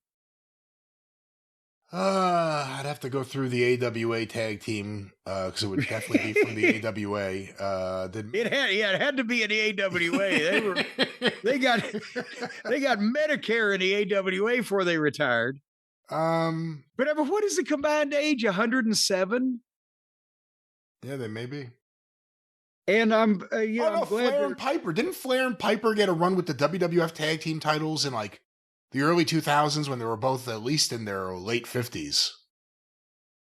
Oh, hold on. Am I wrong? In the early 2000s, Flair wouldn't have been in his late 50s. Ric Flair, Roddy Piper. As crazy as it sounds, I bet you that Edge and Christian are older right now than Flair and Piper were whenever they were the tag team champions. They defeated the Spirit Squad, who were the tag team champions. Boy, this is a real lovely time in WWE history. Does it say what year here? It does not. Well, Spirit Squad, that would have had to have been 2006 or 7-ish because they didn't do that to those guys till I left. November 2006. Okay, Flair would have been 57. Piper, 55? Something like that? Yeah, in that range. Okay, what are Edge and Christian right now? And I'm not trying to dump on them. And while you're looking at that, I'll just explain it. It's such a rib to me that in the company that everybody talked about, these are the new guys, these are the young guys, these are the people that big companies didn't have the guts to put on national TV, and they're fucking tag team champions now, are two of the oldest active wrestlers in the business and 25-year veteran WWF superstars. They're both 52.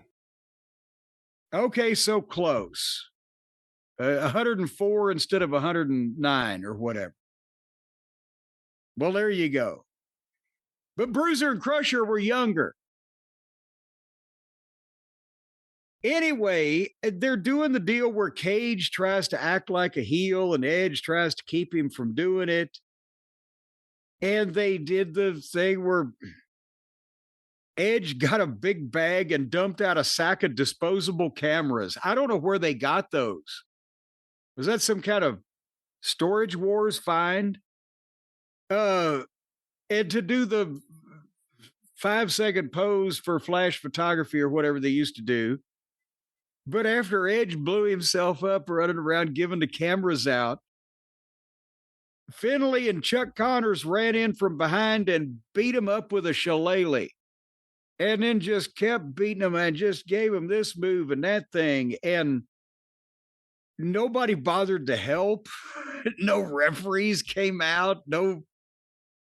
They have no friends.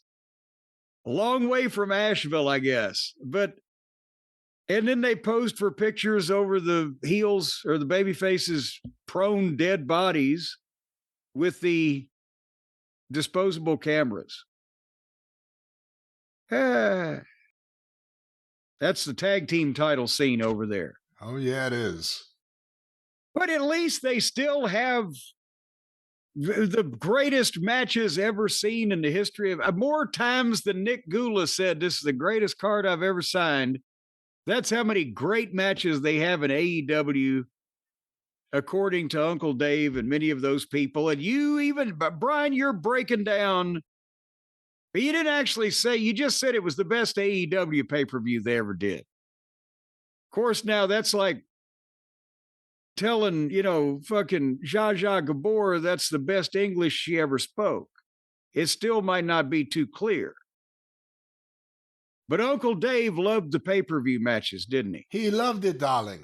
He loved them, darling. I make you some hotcakes. We have here the star ratings for Double or Nothing 2026 from the Wrestling Observer newsletter. We always cover this. The listeners love it. We have to start with the pre-show. And by the way, this from the guy who said Javon Evans and Penta did too many flips, and he sees better than that all the time whenever he's in Mexico. Jim, from the pre-show, Megan Bain and Lena Cross won a non-title 5-minute time limit proving ground match over Zeta Steel and Viva Von in 4 minutes and 46 seconds. And the rating for that, I'm going to say, was 2.25 stars. A star and a quarter. Oh my God. Is that the lowest modern era rating in history from Uncle Dave Meltzer? What did one of these girls' uterus just fall out in the middle of the ring? That's What not the fuck could have happened? I'm not exactly sure. That Zeta Steel is a mighty good-looking girl, but let's go back to the next one here. Jim, Claudio Castagnoli, and Wheeler Yuta, and Daniel Garcia defeated Hook and Shibata and Anthony Bowens, 10 minutes, 31 seconds, 3.25 stars. Okay, we're heading north again. I hear many of those names, and I think that probably wasn't 3.25. But who am I to make a comment? I didn't watch it. The guy who developed the system, but let's go back to No, I didn't develop it. I shot the original picture. Then other people took the film and developed it from there. Jim, the final pre-show match, Orange Cassidy and Roderick Strong and Big Boom AJ and QT Marshall and Mark Briscoe defeated Shane Taylor and Charlie Bravo. Garlic?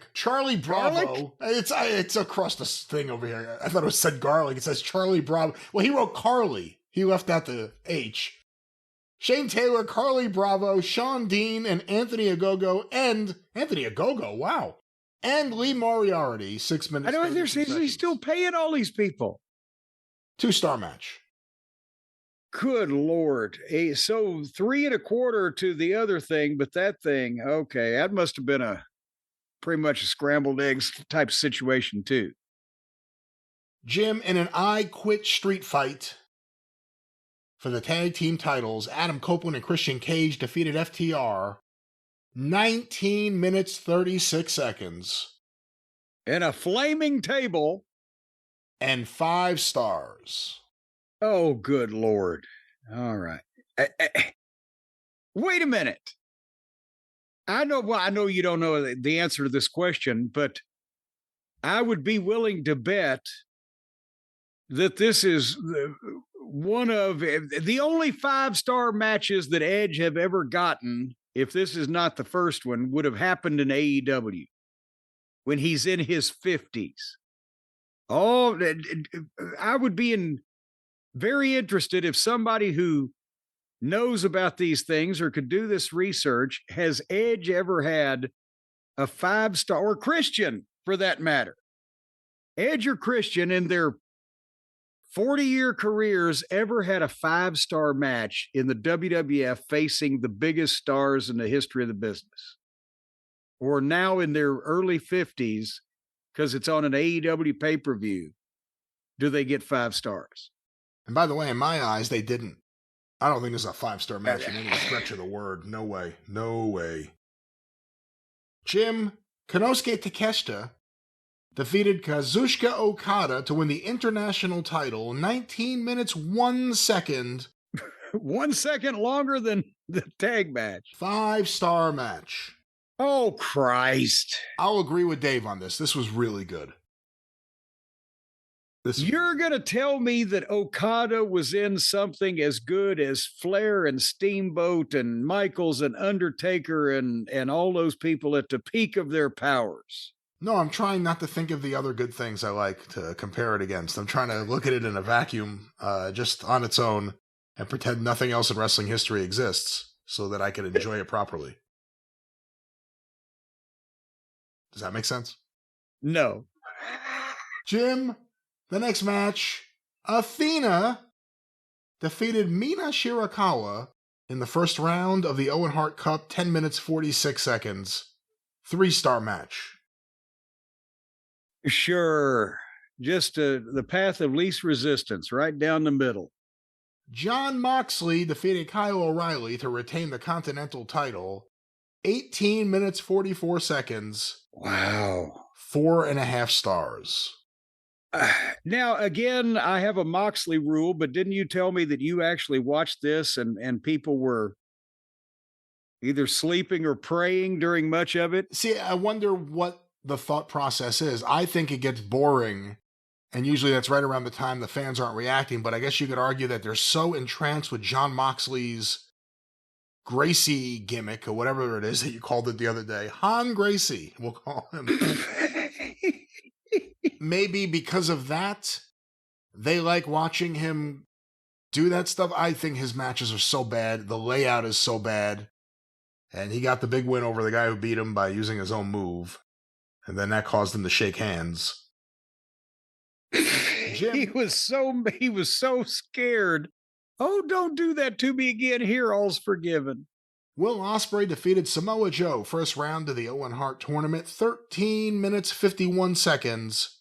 And hold on here, because this was the match that I actually enjoyed and thought was the premier wrestling match of the program, because they didn't have furniture. Nobody got set on fire. They didn't fight outside the ring or in the crowd for ridiculous amounts of time.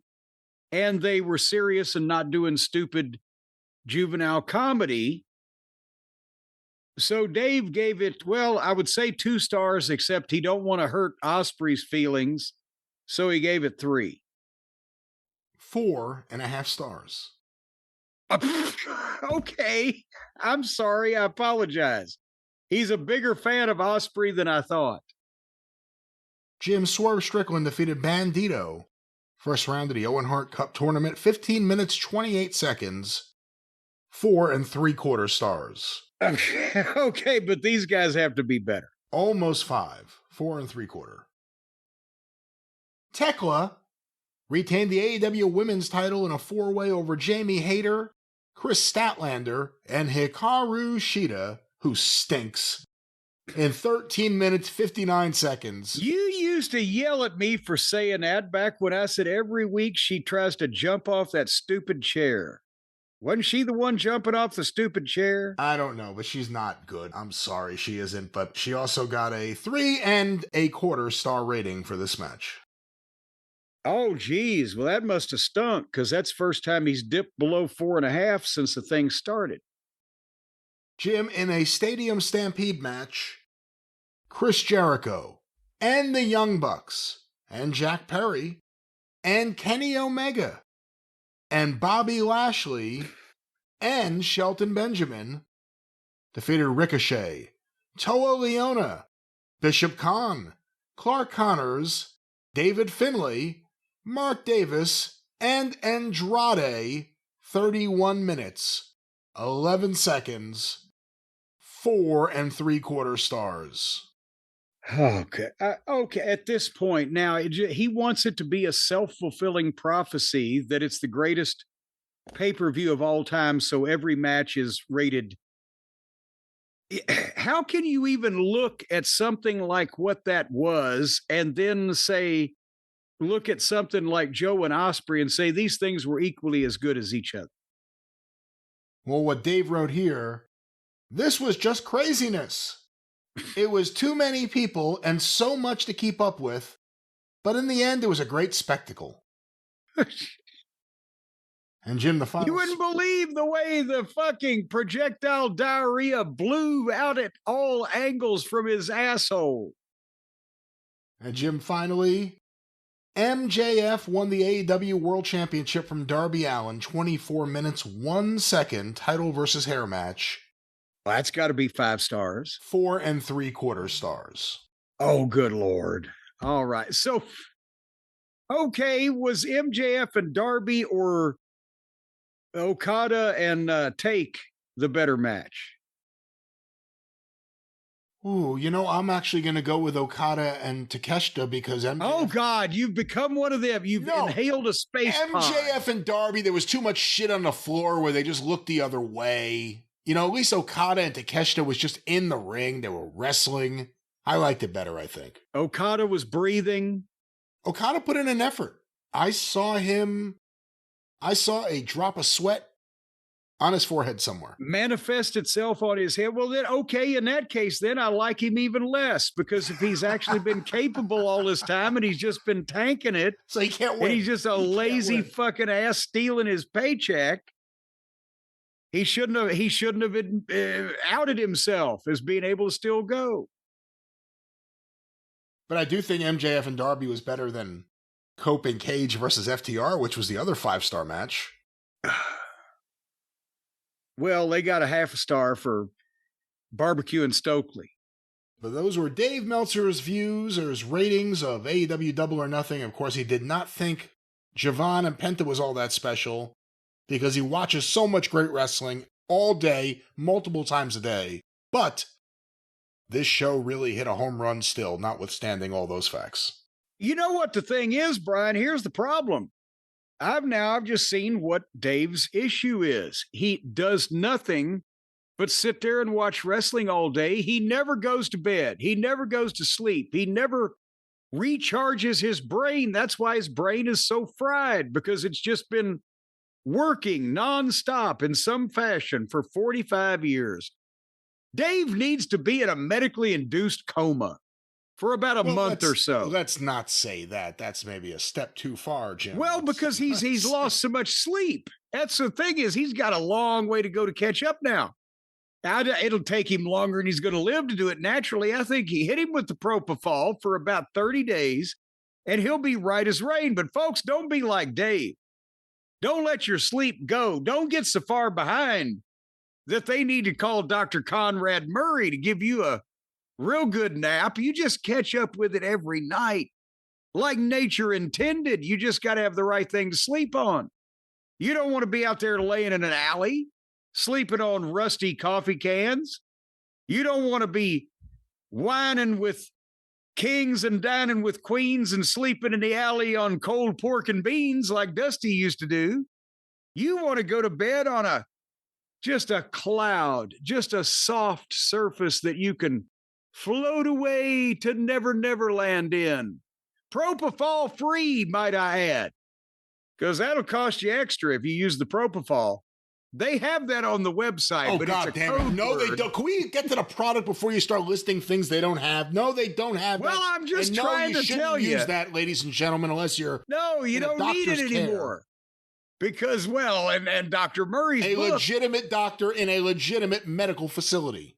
well, they all sleep on Helixes because they like to get a good night's sleep too, because they make premium mattresses that are customized to fit your personal needs and shipped to your door, ladies and gentlemen, combining innovative tech with high quality materials to deliver comfort and support. It supports your back. It supports your neck. If you sleep on your stomach, it supports your family jewels. Sometimes they've got a little indentation where you can put, only for the well-endowed folks, you can put the package in there and don't squish it.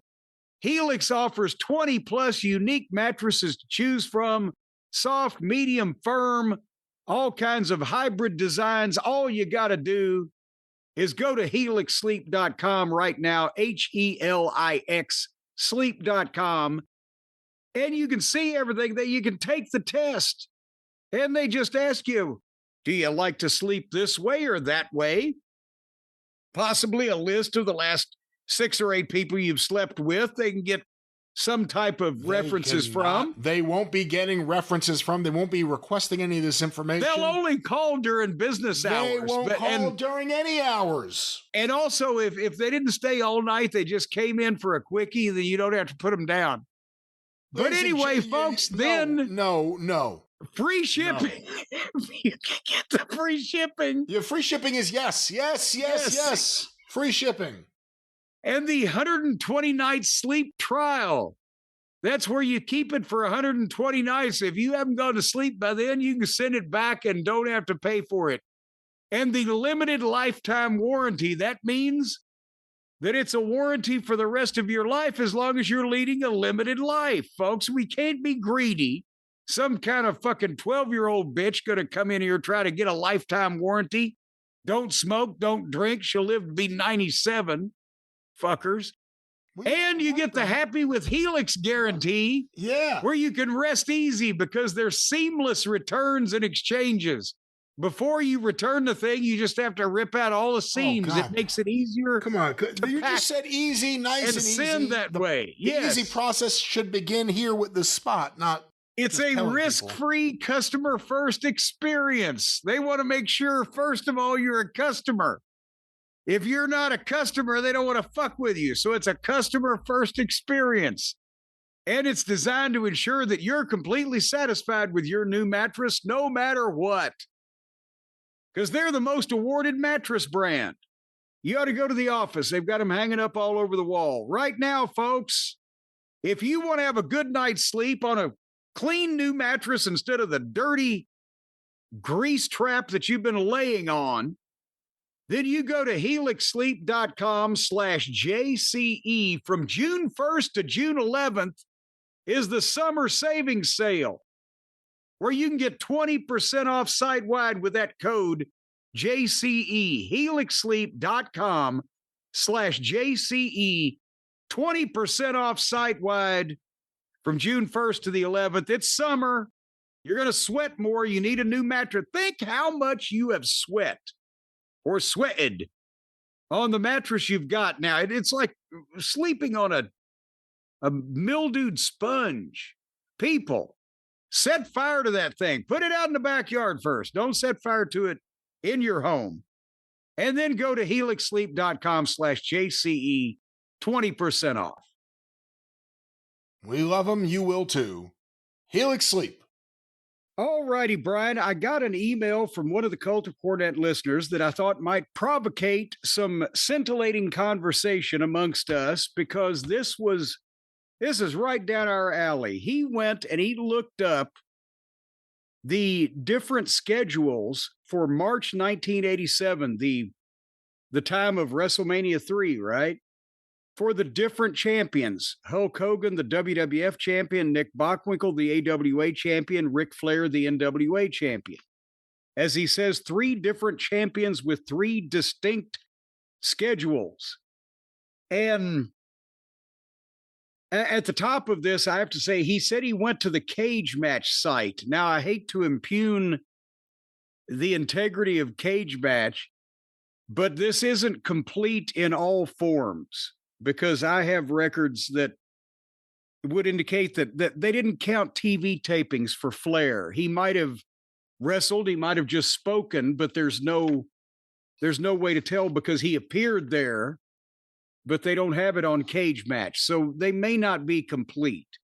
But this is kind of representative of what the schedules were in the different companies at that point. And also, with Hogan, bear in mind, this was March of 87, so he was probably doing not only publicity, but, television appearances and etc. But this doesn't, I would imagine, take into account every house show he made, because he's including TV dark matches and WrestleMania. He's only down for 12 matches. Would that be a full month for Hulk Hogan, Brian, in March 1987? You probably have a better knowledge than I do of that time period up there. And again, I haven't had time to look this up or anything, so I'm just going off the top of my head. It does seem rather light. Again, this is WrestleMania 3, him and Andre, that period of time. I don't recall what his schedule was on the house shows the month before that. It seems light. But like you said, also, it doesn't take into account waking up at 6 a.m. to do morning TV in some town, or whatever local promotion he was doing, or national promotion he was doing. Right. And so, that being said, let's start with old Hulkster. On March 2nd, he was in Uniondale, Long Island, Nassau Coliseum, and he beat Hercules Hernandez. And then the next recorded match is March 6th in Birmingham at the Boutwell Auditorium, where he beat Hercules and Bobby Heenan in a handicap match. But again, the 3rd, the 4th, and the 5th, in those days, I find it hard to believe he wasn't somewhere. Then March 7, Boston Garden, 6-man elimination tag with Hulk, Billy Jack Haynes, and Roddy Piper over Adrian Adonis, Hercules Hernandez, and Paul Orndorff. And then again, March 10th, so we lose the 8th and the 9th. March 10th, he's in Dayton at the old Hera Arena, which was a dark match against Paul Orndorff at a Superstars of Wrestling taping. And that's, I guess maybe some of the kids might not even understand the concept of dark match back then. Now they think of dark match as like a tryout or something that's not televised. They're just taking a look at somebody. But in those days, they couldn't advertise, hey, we're going to give you 28 fucking squash matches on this shitty TV taping we're trying to get you to come to. They would advertise a couple of main events, Hulk Hogan against Paul Orndorff or whoever against whoever. And you would have to sit through all the TV to see those goddamn matches. And then that's what drove me crazy. In WCW, yes, we had the main event dark matches at TVs, even back to Crockett, but we never had 4 or 5 hour TV tapings. And then the match still was a match. The WWF would do a TV taping that started at 7:30 and at quarter to midnight. After these, you probably went some of them. You saw the results of some. They would do, like I said, 28 squash matches, and then you'd get the main event dark match, and it would go for 90 seconds. And I'd like, fuck, if I was one of those people, I'd be pissed. But nevertheless, then on the 11th in Columbus, Ohio, in a wrestling challenge dark match, he beat King Kong Bundy. Then we go to March 14th in Philadelphia at the Spectrum, and this was apparently broadcast on Prism, the old cable network up there. Hulk and Roddy Piper beat Kamala and Paul Orndorff. And then that's the 14th. We skip a day, but in the 16th, we're in Denver, where Hulk and the Crusher beat Kamala and the Honky Tonk Man. Wow. I would like to have seen that. That's what Vince had absorbed. Vern's top guys. The Crusher meant so much, and Denver was an old AWA town. So, even in 87, the Crusher still meant something, and enough to team with Hulk Hogan. Figuring that'll draw a house, but just that combination and Wayne Ferris in there trying to figure out how he's Kamala's partner. Kamala don't bump. How am I going to not take a bump? Anyway, then the 19th in Chicago at the Rosemont Horizon, he beat Paul Orndorff. The 20th in Omaha, beat Hercules. 21st in Las Vegas in another dark match at TV, beat Hercules. The 22nd in Phoenix, Arizona, another TV dark match, he beat Harley Race. And then Harley set the ring on fire. And then 1 week later, after Phoenix, the 29th in Pontiac, Michigan, he beat Andre the Giant at WrestleMania. So that was Hulk Hogan's march, according to the fine folks, whoever they may be at Cage Match. And again, it seems light, but it is possible that Vince was holding him back, and just a lot of tag matches here, dark matches at TV that would go probably a minute or two, and then a couple of big events that, they needed him, Chicago, Philadelphia, whatever. He was probably keeping him light for WrestleMania just to avoid catastrophe. Well, how does that compare with where are we going to go next? NWA? Well, let's go to Nick, Tricky Nicky Bockwinkel, because now this was not fair, really, in that this was Nick's last run with the belt. It was 1987. Vern's business was rapidly declining. But in the glory days of the AWA 70s and early 80s, when they really got the whole territory established, because in the 60s, remember, they hadn't annexed Winnipeg, Canada, and they hadn't gone out to Denver and Oakland, and all the places at Salt Lake City. Originally, Minnesota and Wisconsin and Illinois and, maybe some surrounding border towns in the different states, that was the core territory. But when Vern expanded, he still didn't run every night like Crockett did or like, Georgia did when they started doing northern tours. He just picked the big towns. And he stopped running so many spot shows. And so even though they had all this ground to cover, they would only run. I've talked about Bockwinkel said he loved it because in the wintertime, they only ran about 18 days a month. So you still had plenty of days off. And in the summer, they lightened up even further. And a lot of guys took out dates in other territories. Nick liked to go to Tennessee and Houston. So it wasn't smaller shows. It was all bigger shows and big buildings, the Denvers and et cetera. But remember, Brian, in the 70s and the glory years when they were drawing major money, a big card for the AWA was 5 matches with 1 tag match on the card. Everybody was a name. All the guys were over. They were world-known wrestling talent, but there was 14 guys on the card.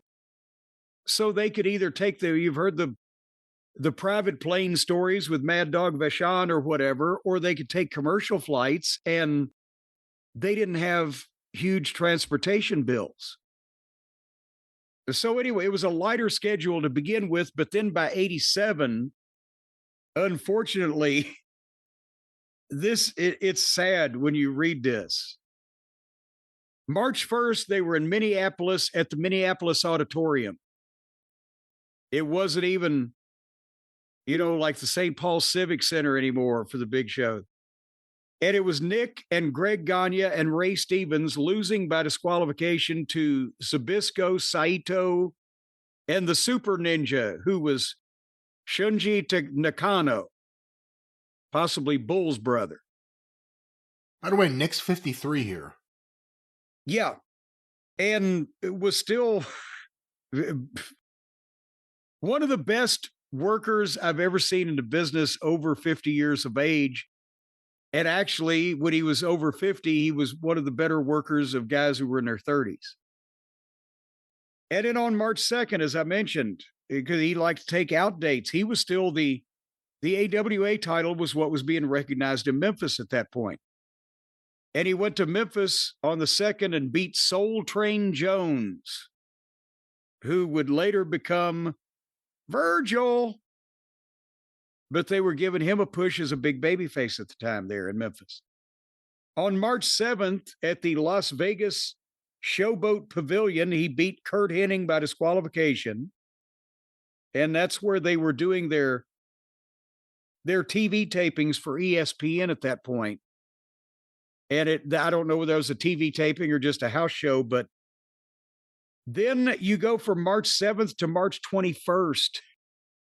Marengo, Illinois at the Marengo High School Gym. Oh, my God. Beat Colonel De Beers by disqualification. And they were back to doing spot shows 30 years later after they quit.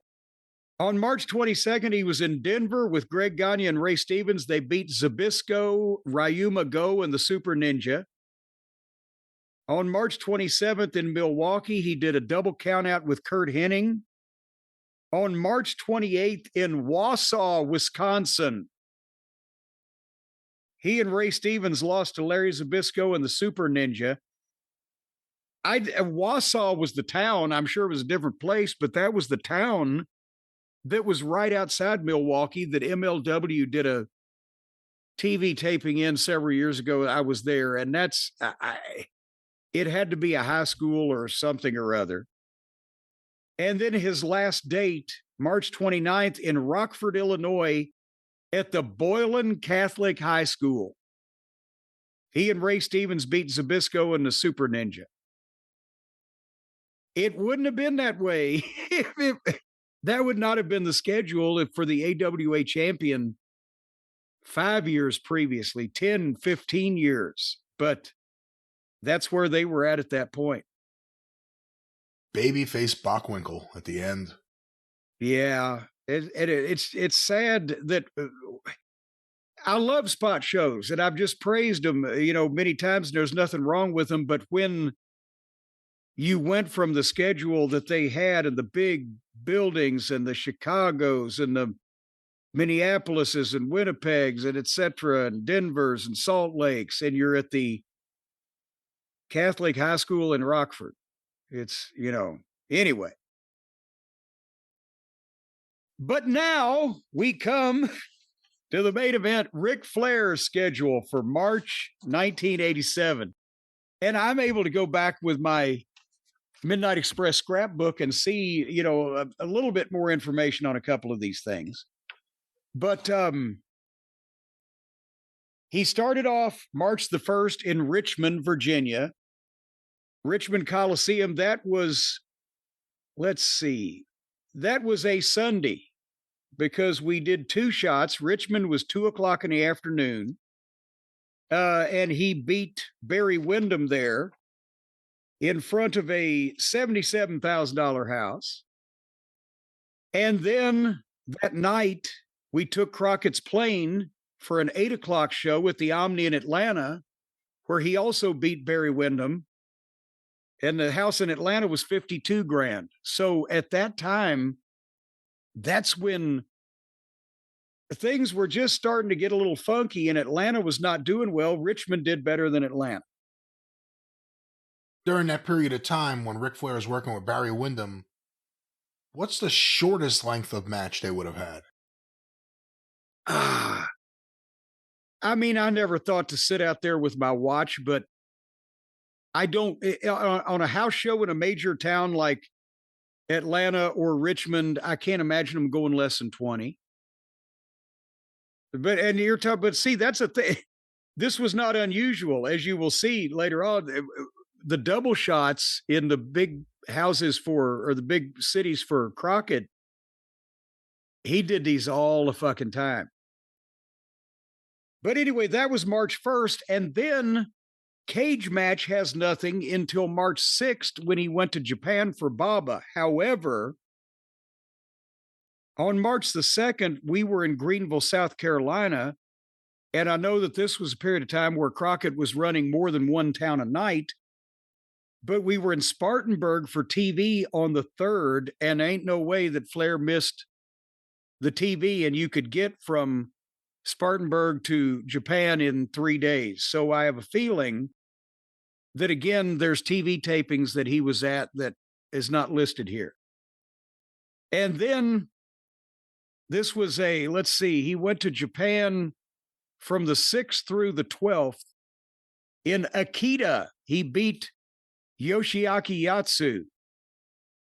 On the 7th, on the 8th in Togane, Ric Flair, Art Cruz, and El Olympico lost to Tenaru, Wajima, and Takashi Ishikawa. Jesus. Remember, that's when they were still trying to push Wajima. That's when they were still trying to push Art Cruz. God bless him, yes.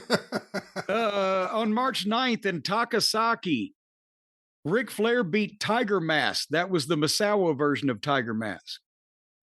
On March 10th in Koriyama, he defeated Jumbo Tsuruta by disqualification. On March 11th in Shizuoka, Flair and Art Cruz and Mike George, what the fuck, lost to Tenaru, Wajima, and Tiger Mask. Why are they giving Flair the Kansas City guys for partners? On March 12th in Tokyo for All Japan Television, he beat Wajima, and that was the last night. And he just went to Japan for a week for the All Japan Excite series. So he wrestled in Tokyo on the 12th. Meanwhile, we had been between the 6th and the 12th, we'd been in Morganton, North Carolina. He did miss an Atlanta TBS taping. Norfolk, Virginia, Greenville, South Carolina, Fayetteville, South Carolina, Greenwood, South Carolina, Thomasville, North Carolina, and Raleigh, North Carolina. And then the 13th, I assume, was a travel day for Flair. We were in Washington, D.C. And then he returns on the 14th, according to this, in Greensboro, but Atlanta TV was that morning. I bet you he got back for the Atlanta TV and then went to Greensboro that night where he beat Barry Windham at the Coliseum. And this was the goddamn thing. Think about the week he's had. He wrestled 6 nights and 6 times in 6 nights in Japan, flies back. Whether he does the TBS TV that morning or not, the Greensboro match that night was against Wyndham for the NWA title and sold out Greensboro. 15,000 plus, paid $130,000. And they tore the house down that night. They came to see that fucking match. So, and then the next night from Greensboro, North Carolina, we were in Bloomington at the Met Center after doing another 2 TBS tapes that morning. So whether Flair made the one on the 14th or not, I know he made the one on the 15th. So in effect, us guys, on the 13th, 14th, and 15th, Friday, Saturday, and Sunday. On the 13th, Flair flew back from Japan while we worked Washington, D.C. Then we all went to TV on Atlanta on Saturday morning. Then Greensboro on Saturday night for the sellout. Then back to Atlanta for 2 more tapes on Sunday morning, and then to Minneapolis. And I remember that fucking trip. And the house in Minneapolis was only $25,000. Dusty beat Bubba in a fucking cage match. Anyway, from there, from Bloomington, Minnesota on a Sunday night, guess where we all were on Monday, Brian? Maybe in Back in the Carolinas. back in the Carolinas, yeah. The Midnight Express was in Lenoir, North Carolina, and Flair was in Greenville, South Carolina, and he beat Barry Windham 2 out of 3 falls. So right there, every night since he's come back from Japan, every morning he does 2 TBS TV shows, and every night he goes 20 minutes with fucking Barry Windham. At least 20 minutes. At least 20. And then from Greenville, we did China Grove, North Carolina for TV the next day. That's not listed on Cage Match, but he was there because then we made one of those goofy Crockett trips that he was starting to book. The 18th, we went to Las Cruces, New Mexico. And Flair there lost by disqualification to Nikita Koloff. And the following day, the 19th, we were at the Forum in Los Angeles, Inglewood, California, where he again went however long with Barry Windham. And this was Los Angeles loved Crockett Promotions the first night in. And we went back enough times, they wore out their welcome. And it was the $32,000 house. So we literally were doing almost equivalent houses in goddamn, Lenoir, North Carolina, as we did in Los Angeles. But nevertheless, then the next night, Albuquerque, New Mexico, he beat Barry Windham again. The house was $37,000. It was $5,000 more than Los Angeles and Albuquerque. Dusty beat Bubba in a cage. Garvin's beat the Midnight Express. Flair beat Barry Windham. Then the 21st was a double shot, not a split shot. We went to Cincinnati, but Flair went to Chicago and did a double disqualification with Nikita Koloff.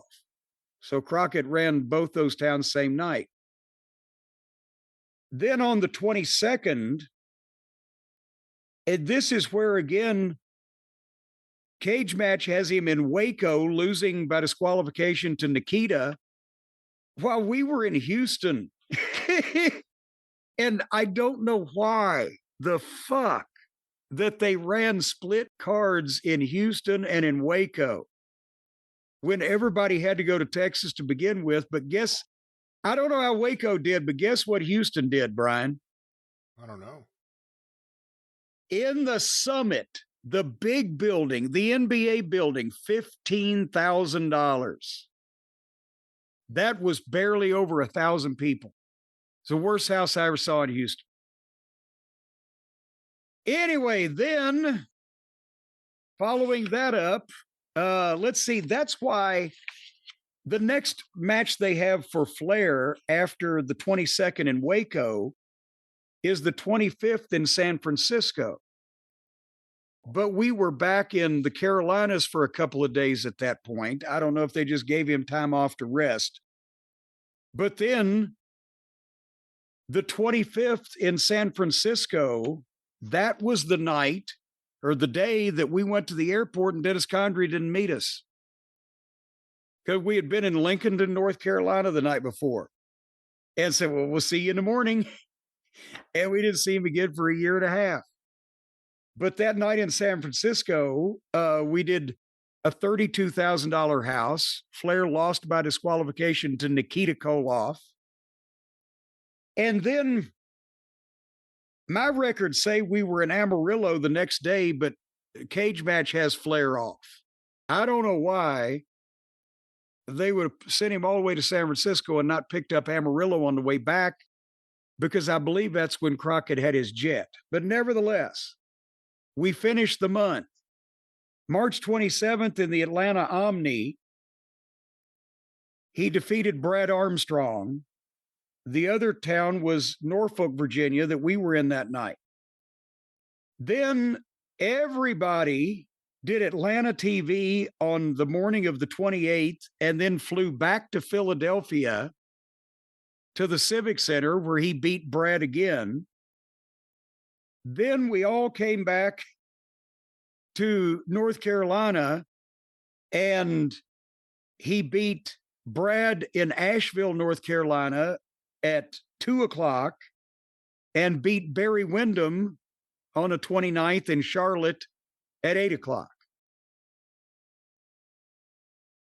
So, and that was that was only an $85,000 day. Charlotte did 72 grand and Asheville did 13. But since that was 1987, then you figure that amount of money times what, a little over 3. Crockett was still, when business wasn't that good, taking in the equivalent sometimes of $250,000 a day. When you hear the argument, and Ric Flair always makes it, that if Crockett hadn't expanded west, if they just stayed where they were, they'd still be in business today. Did that argument start around the time of these houses where you guys saw the business you were doing in small Yes. shows in the Carolinas and then going out west? Yes, that's exactly where it started. And it's an oversimplification, but it definitely would have saved a lot of fucking money.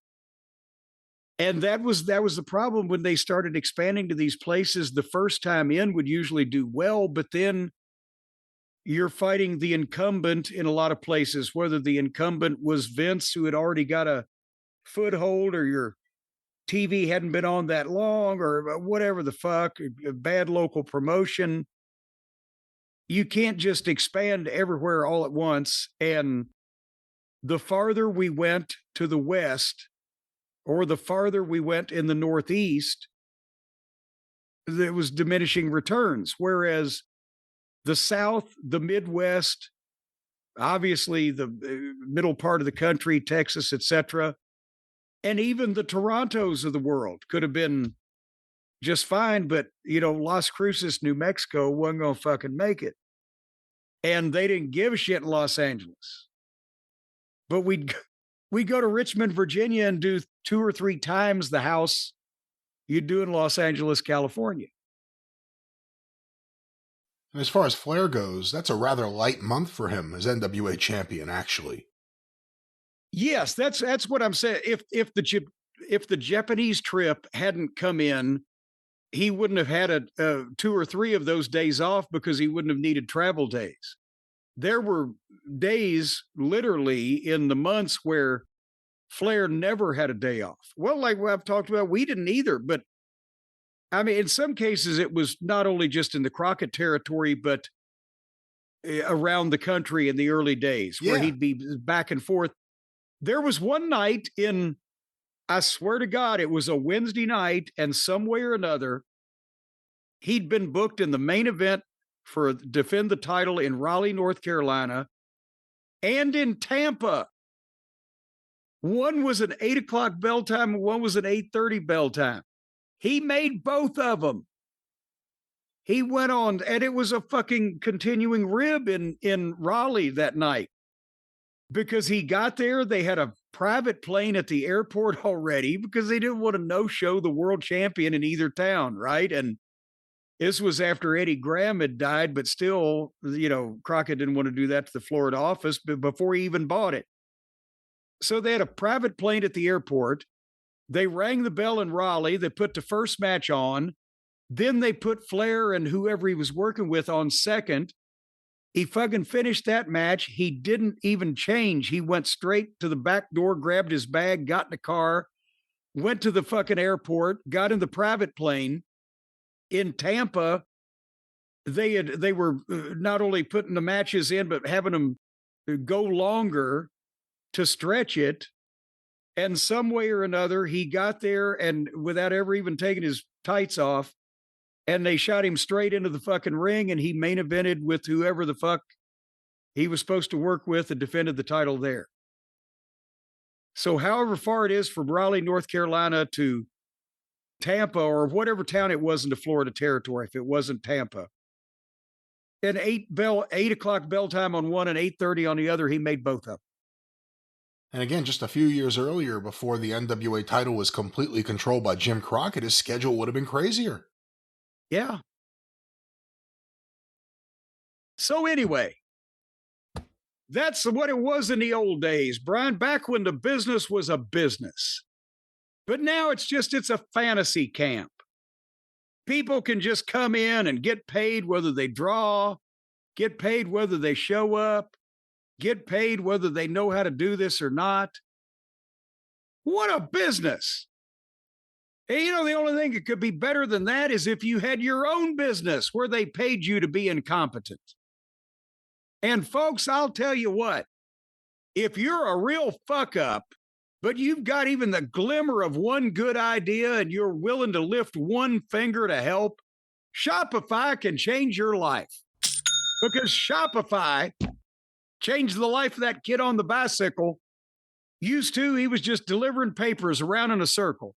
And now he just runs people down on the sidewalk and mugs them for their change. But Shopify can turn your life around, ladies and gentlemen, unless, of course, you're going in the right direction. Then you don't want to turn it around. They'll accelerate it. They'll pick you up and they'll push you even further because they're a bunch of slave drivers over there. And they'll crack the whip and they will take your product or your service or your idea and your business concept, and they will turn it into reality. They will tell you how stupid you are and how screwed up your ideas are, and they'll fix them for you. That's not the way it works. That's not the way it works. They don't critique your work. They help you. I'm losing my voice. They can help me right now. Our good friends, our great friends at Shopify. Yes, if they can find a ventriloquist, they can help you right now. All you'd have to do is move your lips. But did I mention, ladies and gentlemen, that Shopify is the commerce expert behind millions of businesses around the world, 10% of all the e-commerce in the United States, and they can take you and your business to the next level. They can provide you with a design studio. They can accelerate your efficiency. They can get the word out about you like you've got a marketing team behind you or just a gaggle of old gossipy housewives. They'll tell more tales on you Anything that has to do with your life, people will know it, ladies and gentlemen, because Shopify are blabbermouths. So you're going to be on the lips of everybody around the world. And they've got world-class expertise in running a business, everything from managing inventory to international shipping, processing returns, making up dead people to obtain falsified documents on so that you can profit. Oh, no, that was my business idea. What are you doing Shopify right turned now? me down Why don't on that. we get to legal Now, so, business? well, in that case, legal business, the purple shop pay button that's used by millions of businesses around the world, that's what people recognize when they don't want to give their money to a green button or an orange button, only the purple button. They'll punch that thing in a heartbeat.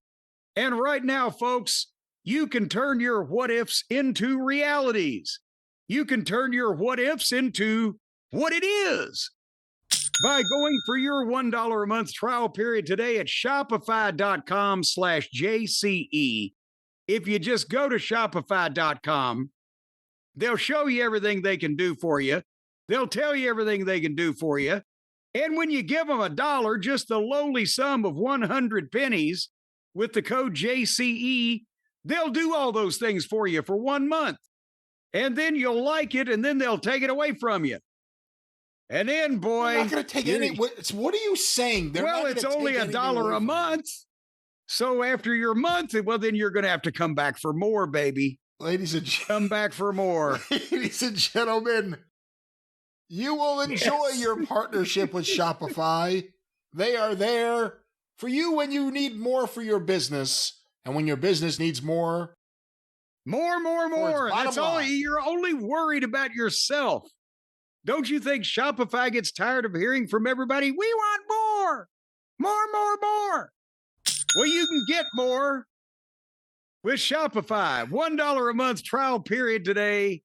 Shopify.com/JCE. You'll get more than enough. That's right. Once again, shopify.com/JCE. There we go. That's ka-ching.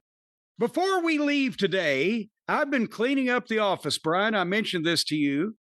And I found some more paperwork that we got started with some of this several weeks ago, and then things started happening, and we got away from it. But I thought we would fill the people in with a little soupçon of TNA agent reports from years ago. This is 2006 still, so 20 years ago.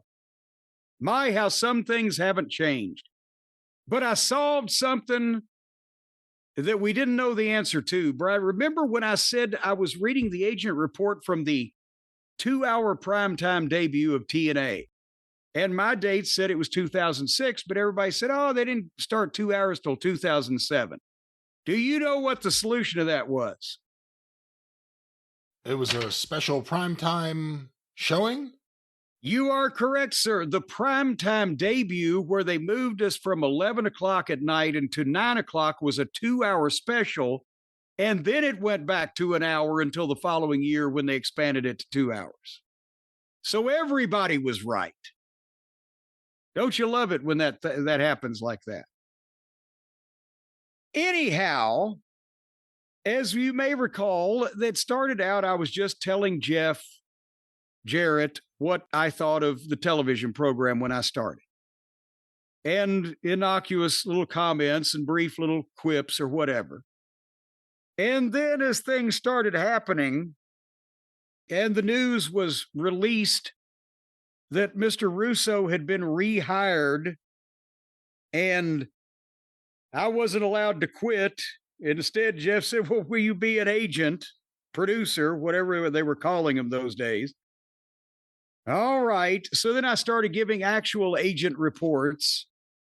And then as things started progressing the way that they usually progress when you know who takes over creative, things started getting more complicated. So I don't know where we were up to last time, but the next... Go ahead. First, let me just say the gardeners showed up because, yeah. Oh, good Lord. That's my life. I think we were up to, I want to say it was like July 13th beyond the 2 hour or beyond the primetime special. Well, we started in fucking May, so we've long since gone past July. I've got December here. I think there was remember I said there was a hole in the dates based on when I got pissed and wanted to leave, and then when I started doing this again, right? So what I've got after what we did last time comes up December 28th. Maybe I'll find more in the future. But this is like, he came in October, right? It's like 3 months into this thing.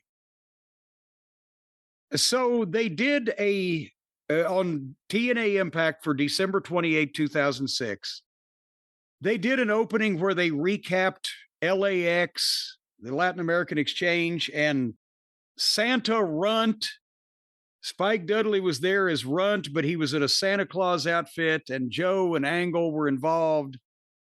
And I don't remember a lot of the details on this, but I'll just read what I wrote, and Brian, see if you can pick out any fucking details. This was awkward as shit. The whole Santa thing looked clownish, especially to a new viewer, complete with the sexy leg lamp save. Somebody got hit over the head with a leg lamp. And then we're asked to get serious about Samoa Joe and Kurt Angle. This was a problem they kept having. They were trying to do serious stuff in their main events, and Joe and Angle really caught on, and that trilogy they had on pay-per-view meant something, business-wise as well as in-ring. But then you'd see just lunacy surrounding it, and it drug the whole thing down. Anyway, first match, Chris Sabin and Storm. That would have been James Storm, I guess, at the time, wouldn't it? Against Williams and Daniels. That would be Petey Williams and Christopher Daniels. Storm's entrance looks good, surly for a heel, and the people take Daniels as a real star.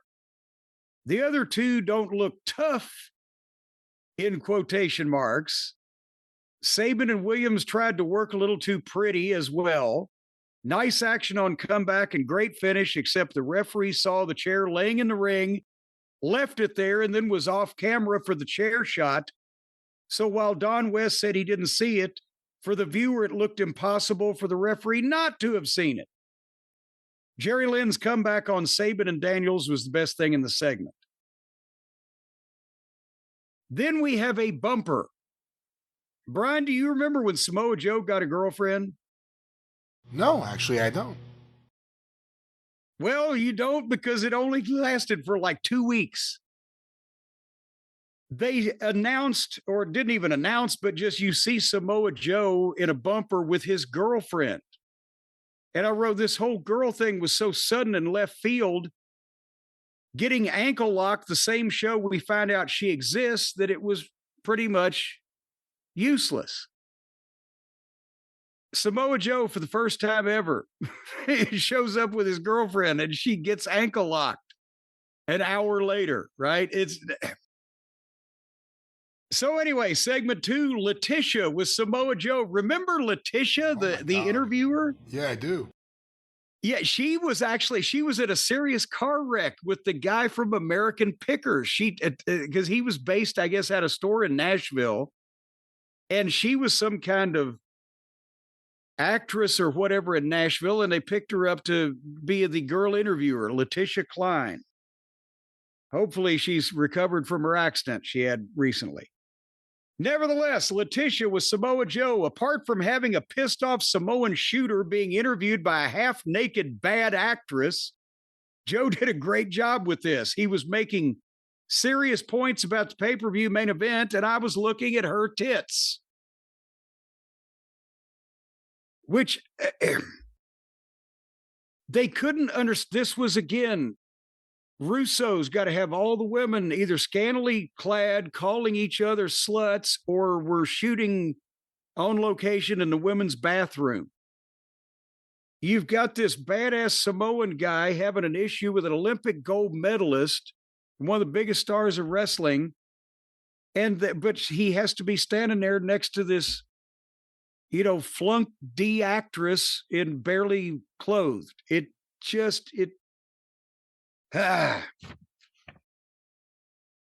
Team 3D enter. Bubba Ray was doing a good promo when Santa Runt showed up. I liked Spike Dudley. He's a nice guy, but it was always a sight gag with them. The guy's delivery and emotion was very good here until it got old with the sight gag of Runt looking silly. The drinking problem comment about Runt was uncomfortable and unnecessary, much less the beer bottle. They may have poured it down his throat or broke it over his head. But again, where do we just see this on the Road Warriors biography? You know who is incorporating into the television program because a guy had a drinking problem. 3D beat up Runt.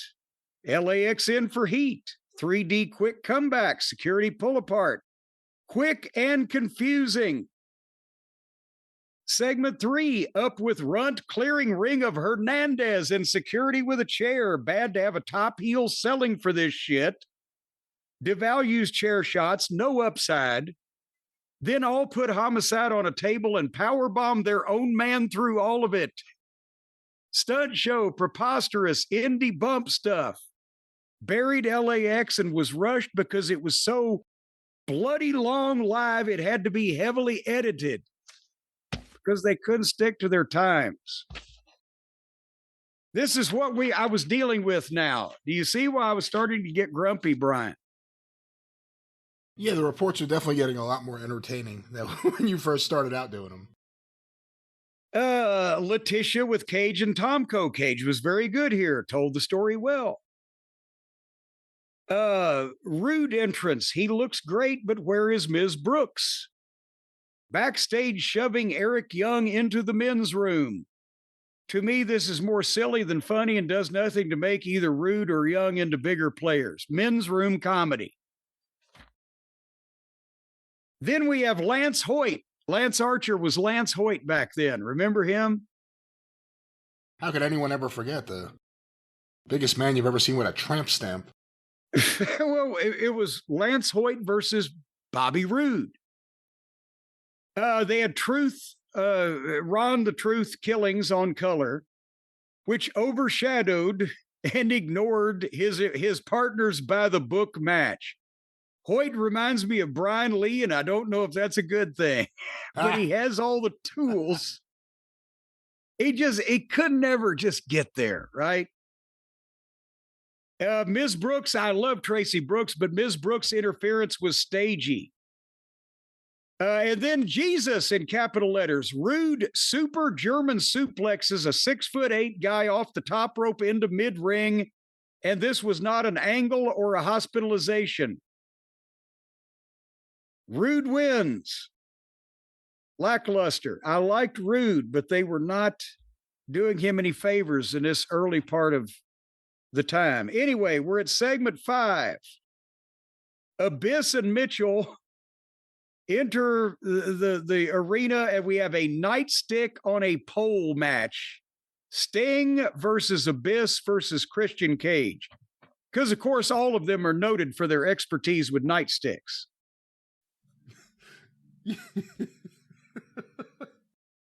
This is what I said. Having this match and stipulation on free TV and then coming back on pay-per-view with the same match for the title is not an ideal circumstance, especially if the first match isn't really any good. Sting was pretty lackluster here, except for his superplex off the top. And you can't tell a 3-way story with a gimmick on a pole in 4 minutes, no matter who you are. Problem, capital letters. Tomko blatantly attacks Abyss in front of the referee, no call. Tomko rolls in the ring and attacks Sting in front of the referee, no call. Tomko gets the stick in front of the referee. Sting bumps him and hits Cage with it once and wins. Just rotten. The referee was impotent, gave the match no credibility. People didn't understand it, and all that build to just one shot with the stick without a pinfall was flat as shit. Then Tomko gloms Sting, heat.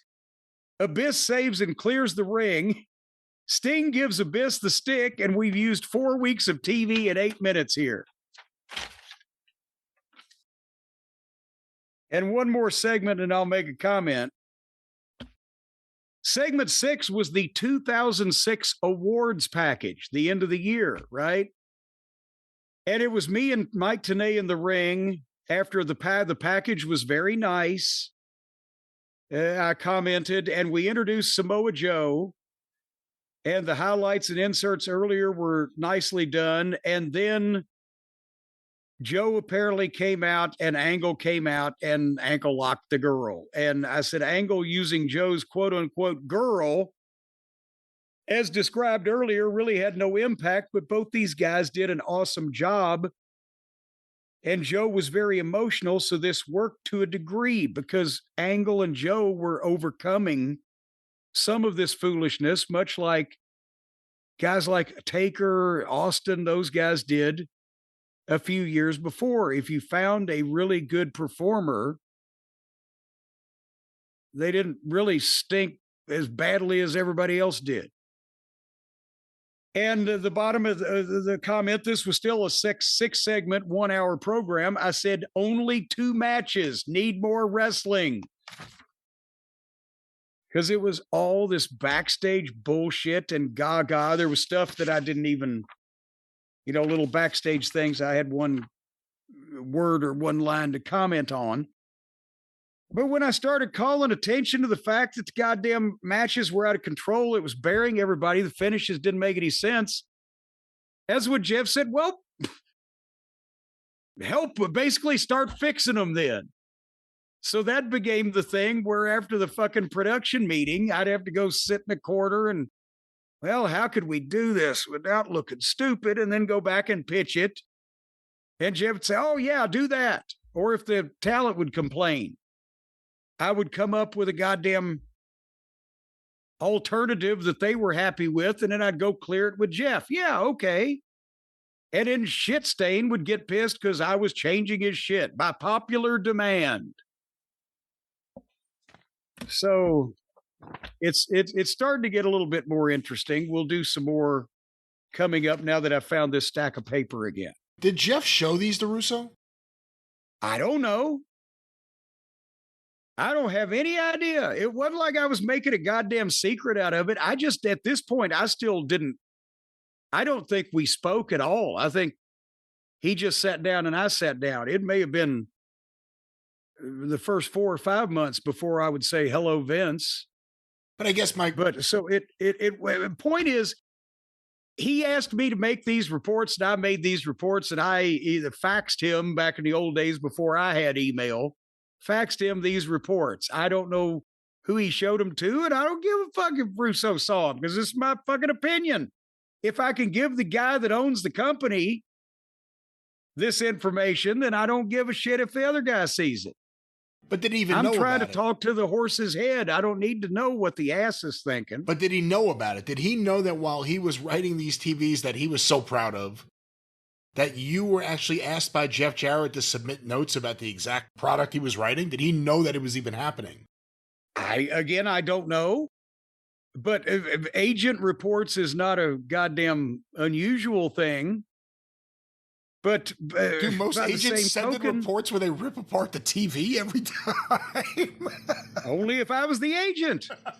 But that's what I'm saying. I've never made a secret of what I thought about any of this in the goddamn production meetings. I would ask, how does this make sense? Why would you do this? Why would you say that? Or with these finishes, I would say, why are you burying the referee? Or why are you doing this thing that you shouldn't be doing in a finish with this guy you shouldn't be doing? Whatever. Because better to say something beforehand than do it later on, like I'm doing here, when it's already been done and it already sucked. And I'm trying to call their attention to the shit that has been done that sucked so we don't do any more of it. I Kansas City'd myself. I got too involved, and then Jeff wanted me to do more. And then eventually I was linked in there and I had to coexist with the son of a bitch. But it's not like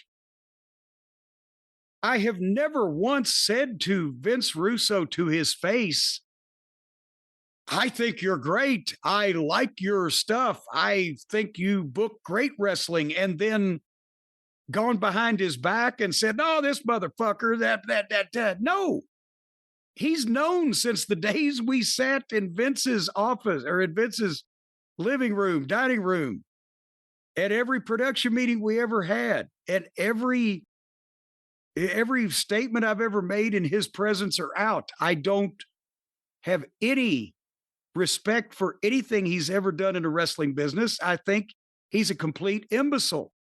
I think he Jerry Springered his way to 2 years of accidental success by having people take open shits in the middle of the ring. And then nobody's ever been able to follow it because people got tired of looking at shit, which he's still trying to give them. So no, it's not like I've ever been two-faced. This has never been a goddamn debate, or there's been no question in anybody's mind about how I felt about anything that he's ever done.